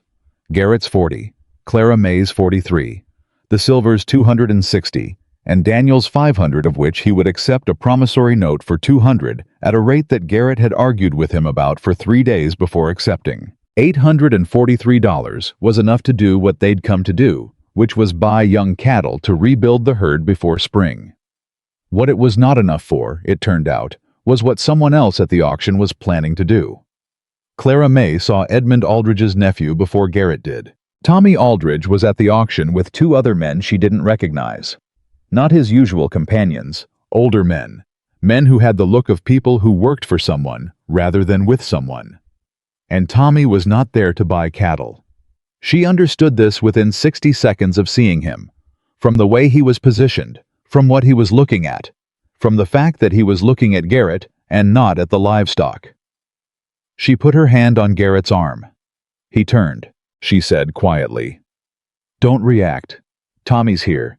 East side of the pen, by the corner post. He's got 2 men with him I don't know." Garrett looked. Just a glance, brief and controlled. "What do you think?" he said. "I think he's here because his uncle sent him," she said. "And I think whatever he's planning is something that happens in public, because that's the only kind of damage that works here." Daniel had come up beside them. "The boy who blocked the road?" he said. "Yes," Clara May said. "What does he want?" "He wants to make something happen that hurts Garrett's reputation in front of buyers," she said. "That's my read." "Your read's usually right," Garrett said. "Yes," she said. "It is." They went to work. They did what they'd come to do, moved through the pens, evaluated the cattle, made their calculations, waited for the lots they wanted.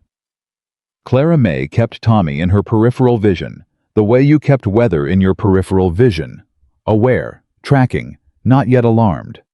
The trouble happened at the 3rd lot. Garrett was bidding on a group of 12 young steers, good animals, the best they'd seen all day. And the bidding had gotten competitive, down to him and 1 other man, a rancher named Forsyth, she didn't know. And it was in the pause between bids, with everyone watching Forsyth decide, that Tommy Aldridge's voice came from the crowd. "I heard Holt's ranch is mortgaged to the collar," he said. Loud enough to carry, conversational, the specific tone of someone saying something they want to sound like common knowledge. "Heard the bank's already had 1 notice on it. Makes you wonder where he's getting the money." The crowd shifted. Forsyth looked at Garrett. Garrett looked at Forsyth. Clara May did not look at Tommy. She stepped forward. Not in front of Garrett. Beside him, half a step, which put her where the crowd could see her. "The Holt Ranch made its bank payment in full last month," she said, clearly and without raising her voice. "The payment was made from the proceeds of a grazing rights deal with Mr. Hanks, which any of you could confirm by asking Hanks directly, since he was at the Holt gathering 3 weeks ago and shook hands on it in front of 40 witnesses." She paused. "The money for today came from the Holt family silver, a private loan from Daniel Holt, and my own savings." She looked at the crowd. "I'm Clara May Sutton. I work at the Holt Ranch, and I'd encourage anyone who has questions about the Holt family's financial standing to ask me directly, rather than take their information from a man whose uncle I cooked for, and who decided I'd stolen from him, when the truth was he wanted a different face in his kitchen." Dead silence. Forsyth looked at Tommy Aldridge. Tommy looked at Clara May with an expression she'd never seen on his face before. Something between fury and something that was not quite respect, but was related to it.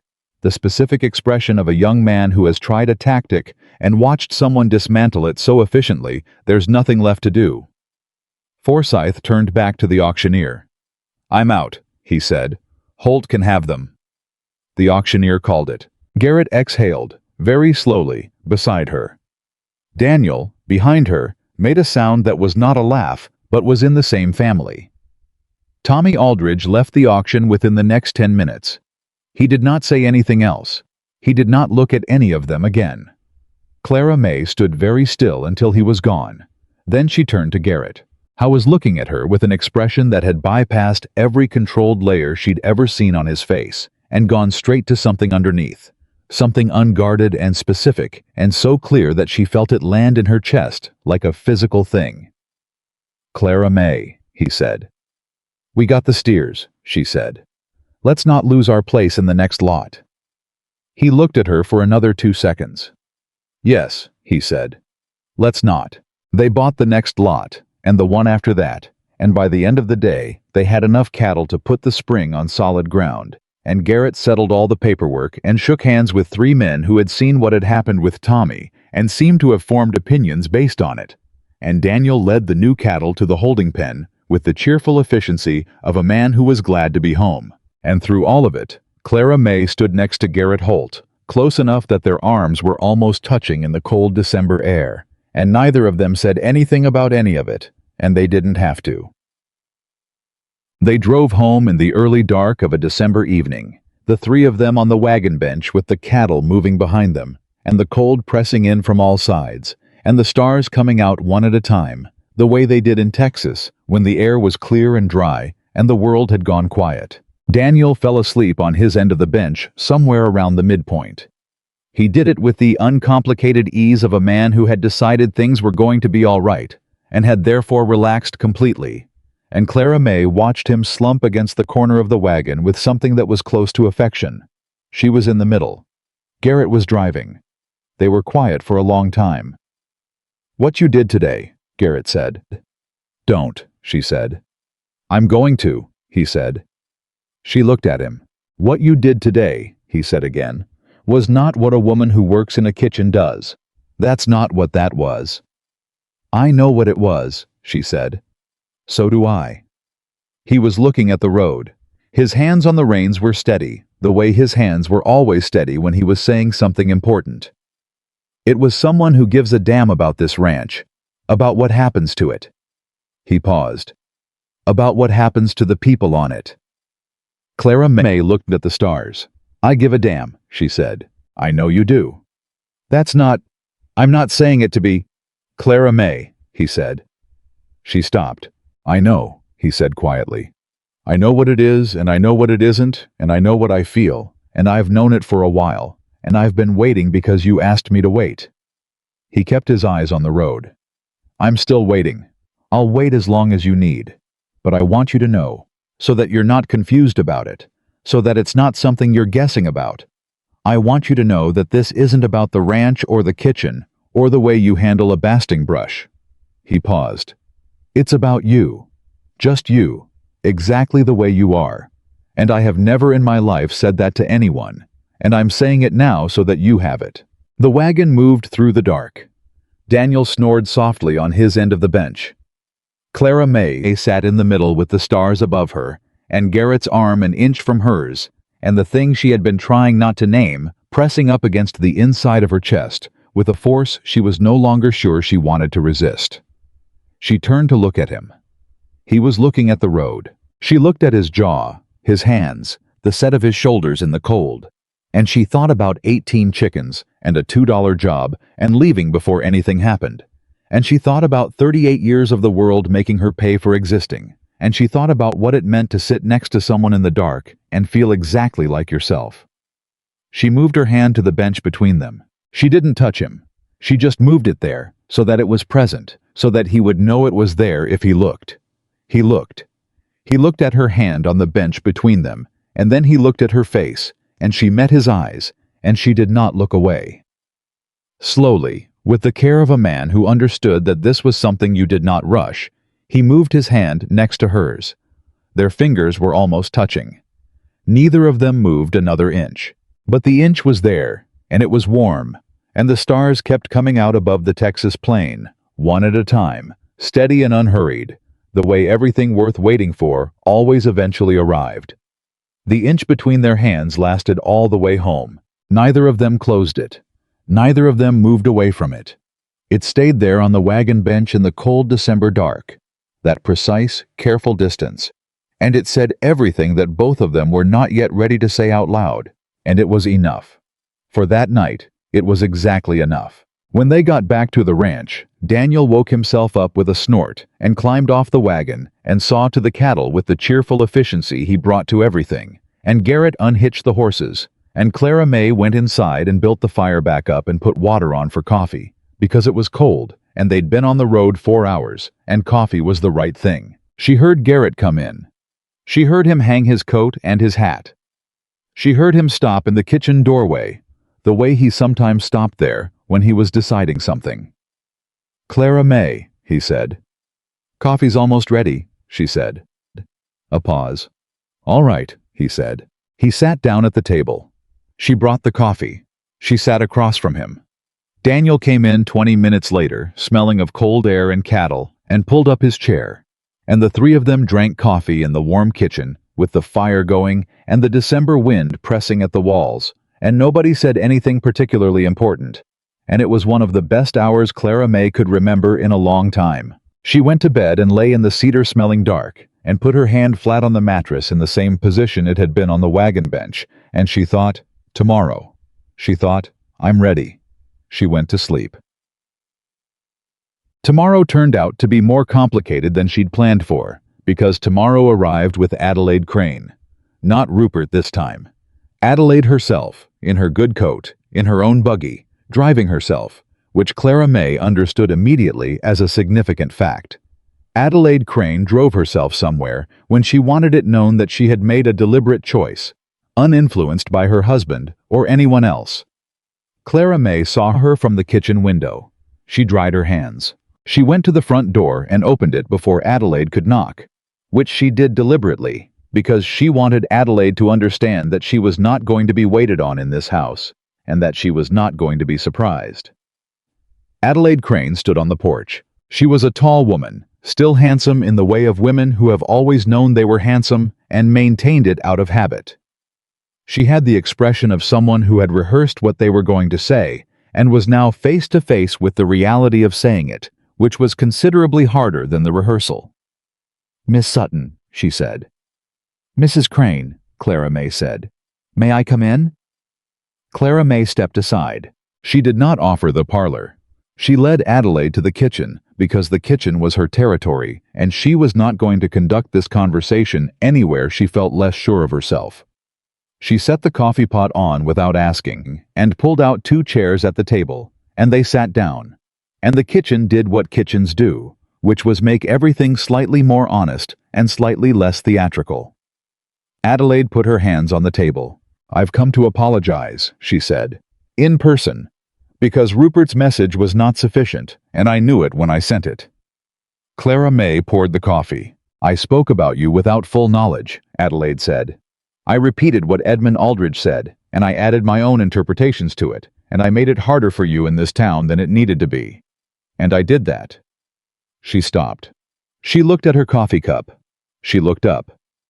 "I did that partly because of Edmund, and partly because I have habits, and my habits don't always serve the people around me." It was, Clara May thought, the most honest thing she'd ever heard Adelaide Crane say. It was honest in the specific way of someone who has looked at themselves clearly and not liked everything they've seen, and decided to say so anyway. "I know you have habits," Clara May said. "I've watched them for 3 months." Adelaide met her eyes. "You're not going to make this easy," Adelaide said. "No," Clara May said. "I'm not. But I'm going to tell you something, and I want you to hear it." She set down her cup. "When you told Garrett he'd regret hiring me, and when you sent that letter about his associations, and when you let your daughter say what she said, you weren't hurting me as much as you thought you were. I've had people say worse things to my face my entire life, and I'm still standing." She paused. "But you have a voice in the town that carries further than yours does. When you say something, people believe it before they've had time to think about whether it's true. And that's a kind of power, and you've used it carelessly, and the person it hurt most wasn't me." Adelaide was very still. "It was the next woman," Clara May said. "The one after me. The one who doesn't have 18 chickens and a ranch gathering to prove herself in front of 40 witnesses. The one who just needs someone with your voice to decide to wait before she speaks." She looked at Adelaide steadily. "That's what I want from you. Not an apology, not letters. Just wait. Before you speak about someone you don't know. Wait one day and ask yourself whether you're repeating a truth or repeating a convenience." The kitchen was very quiet. Adelaide Crane looked at Clara May Sutton across the kitchen table for a long time. Then she said quietly, "You're right. Just that." No addition, no qualification, no pivot to her own defense. Just, "You're right." Clara May picked up her coffee cup. "Your apology is accepted," she said. "Drink your coffee." Adelaide drank her coffee. They sat in the kitchen for another 20 minutes, and the conversation shifted, carefully, incrementally, toward other things. The winter. The cattle auction, which Adelaide had heard about and clearly wanted the real version of. The Grubb family, who Adelaide had complicated feelings about and who Clara May had uncomplicated affection for. The domestic texture of two women talking in a kitchen, which was its own kind of language. When Adelaide stood to leave, she paused at the kitchen door. "You're good for him," she said. Clara May looked at her. "For Garrett," Adelaide said. Not unkindly. "Anyone can see it. I wanted you to know I can see it too." She put on her coat. "For what it's worth." She went. Clara May sat at the kitchen table for a moment after the sound of the buggy faded, and she thought about what Adelaide had said, and she thought about the wagon bench and the inch, and she thought about tomorrow, which had been yesterday, and about what she'd decided in the cedar dark before she went to sleep. She stood up. She went to find Garrett. How was at the far fence, the east section, the one that had been down when she first arrived and that he'd rebuilt, and that was now solid. She walked out to him across the winter-dry grass, and he heard her coming and turned, and his face did what it did when he saw her, which was the thing she'd spent 6 weeks telling herself she wasn't cataloging. She stopped about 3 feet from him. "Adelaide Crane came," she said. "I know. I saw her buggy." He studied her face. "How was it?" "Better than it needed to be," she said, "and worse than she wanted it to be, but honest." She looked at the fence. "She said something when she left." "What did she say?" Clara May looked at him. "She said, 'I'm good for you,'" she said. He was very still. "And I've been thinking about that," she said. "On the walk out here, about whether she's right and what it means and whether it changes anything." She paused. "And I think the answer is that it doesn't change anything, because I already knew it, and I suspect you already knew it. And the only thing left is—" "Clara May," he said. "I'm getting there," she said. "Let me get there." He closed his mouth. She took a breath. "I've spent my whole life," she said, "being told that what I am is too much, too big, too stubborn, too opinionated, too present, taking up too much space, having too many ideas about things that weren't my business, and too much to say about things that were." She looked at him. "And I learned, over a long time, to make myself useful instead. If I couldn't make myself smaller, I could make myself necessary. I could cook better than anyone, and work harder than anyone, and be so good at the practical things that people would keep me around despite themselves." She paused. "That's what I was doing when I put those chickens on your table. I was making myself necessary." He said nothing. "And what I don't know how to do," she said, "is be wanted for something other than what I can produce. I don't have a lot of practice with that." She looked at her hands, then back at him. "So I need you to understand that when I say what I'm about to say, it's not something I've said before, and it's not something I say easily." "I understand," he said. "The inch on the wagon bench," she said. He nodded. "I don't want an inch anymore," she said. The wind moved between them. A horse shifted in the near pasture. The winter sky was high and pale and infinite above the flat Texas land. Garrett Holt took one step forward.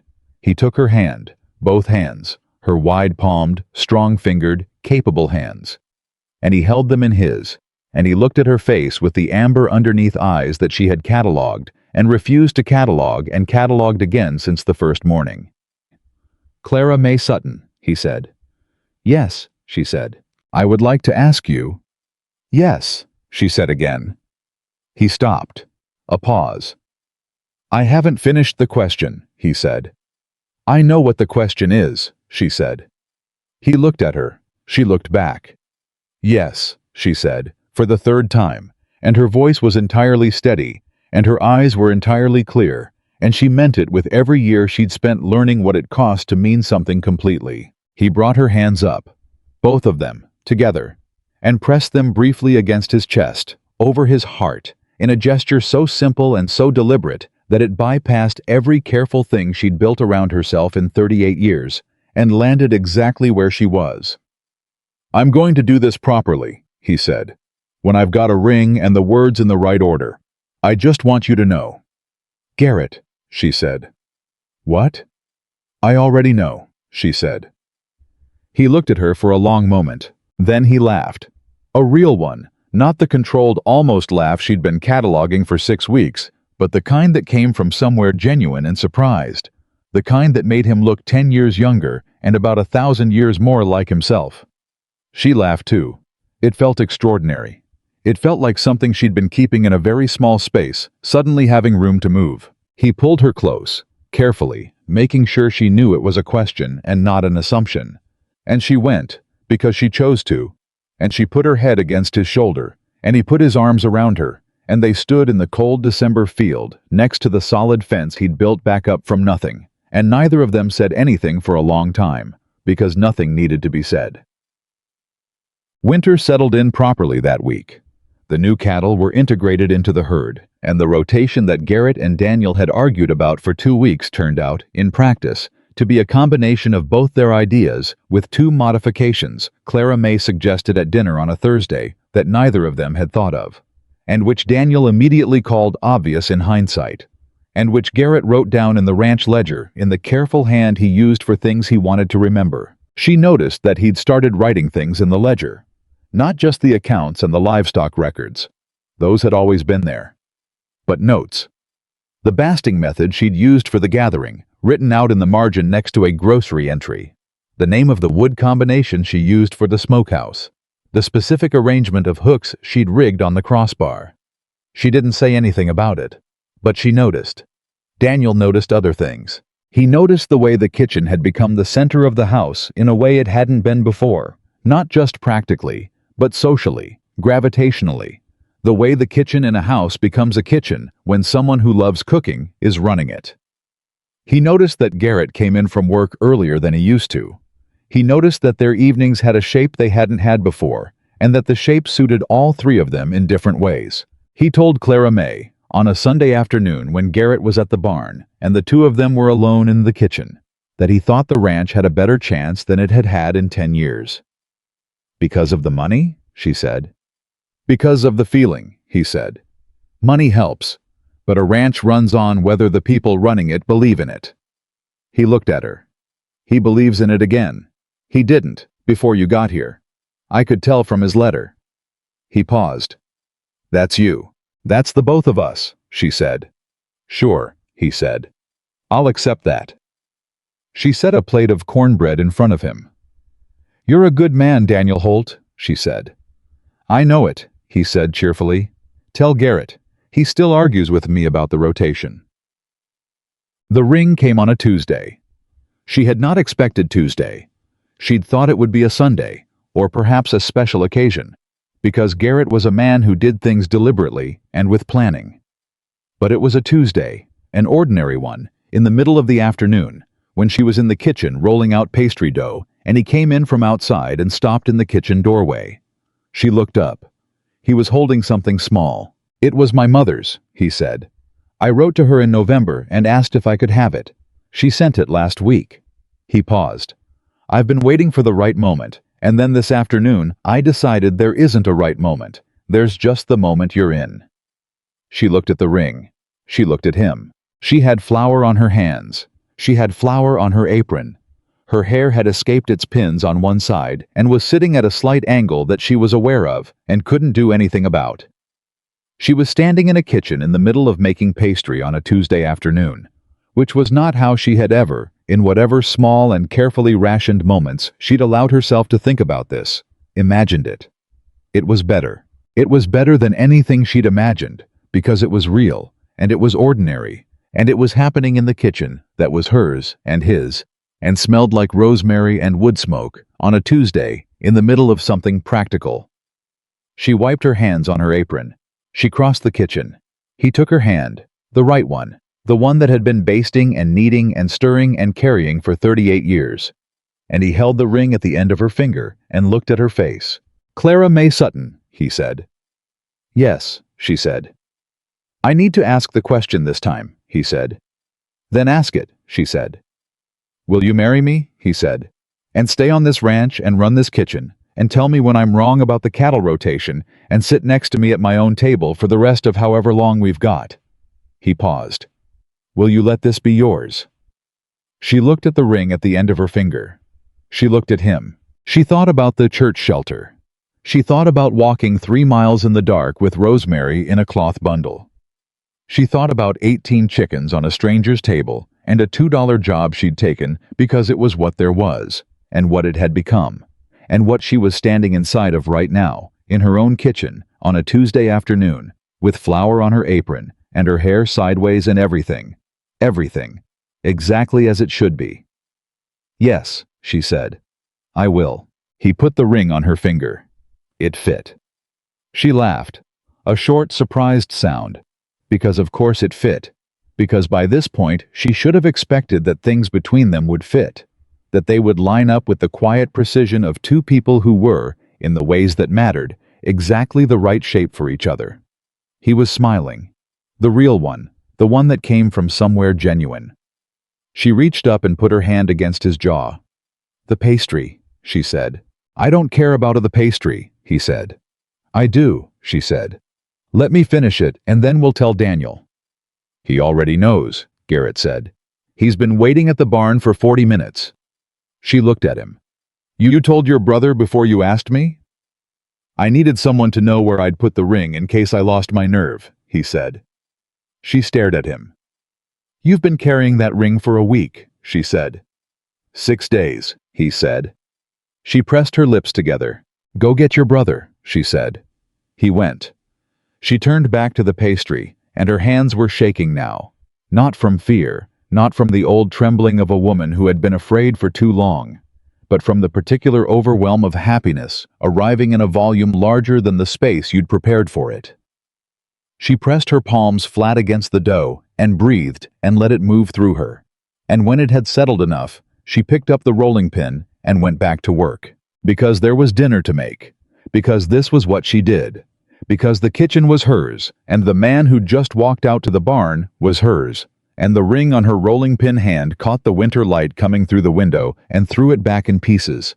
And it was Tuesday, and it was ordinary, and it was hers. Christmas came, and with it, Martha Grubb and her daughters, and Rupert Crane with a hat tip and a handshake that told Clara May everything about what Adelaide had done with her voice in the weeks since the kitchen table conversation, and 3 of the stockmen from the gathering who had heard the news and come with their wives to pay their respects. The table held 14 people. Clara May had cooked for 3 days. Not chickens this time. Though there were chickens. Of course there were chickens, because there would always be chickens. But everything else as well. The full range of what she knew how to do, and had rarely been given the occasion to do all at once. The kitchen had been her world for 72 hours, and Garrett had stayed out of it, and Daniel had stayed out of it, and Rose Grubb had come both days to help. And what they produced was the kind of meal that people talked about for years afterward, not because it was expensive or elaborate, but because it was the food of someone who cooked with the full force of her attention, and her knowledge, and her love. She stood at the head of the table. Not deliberately.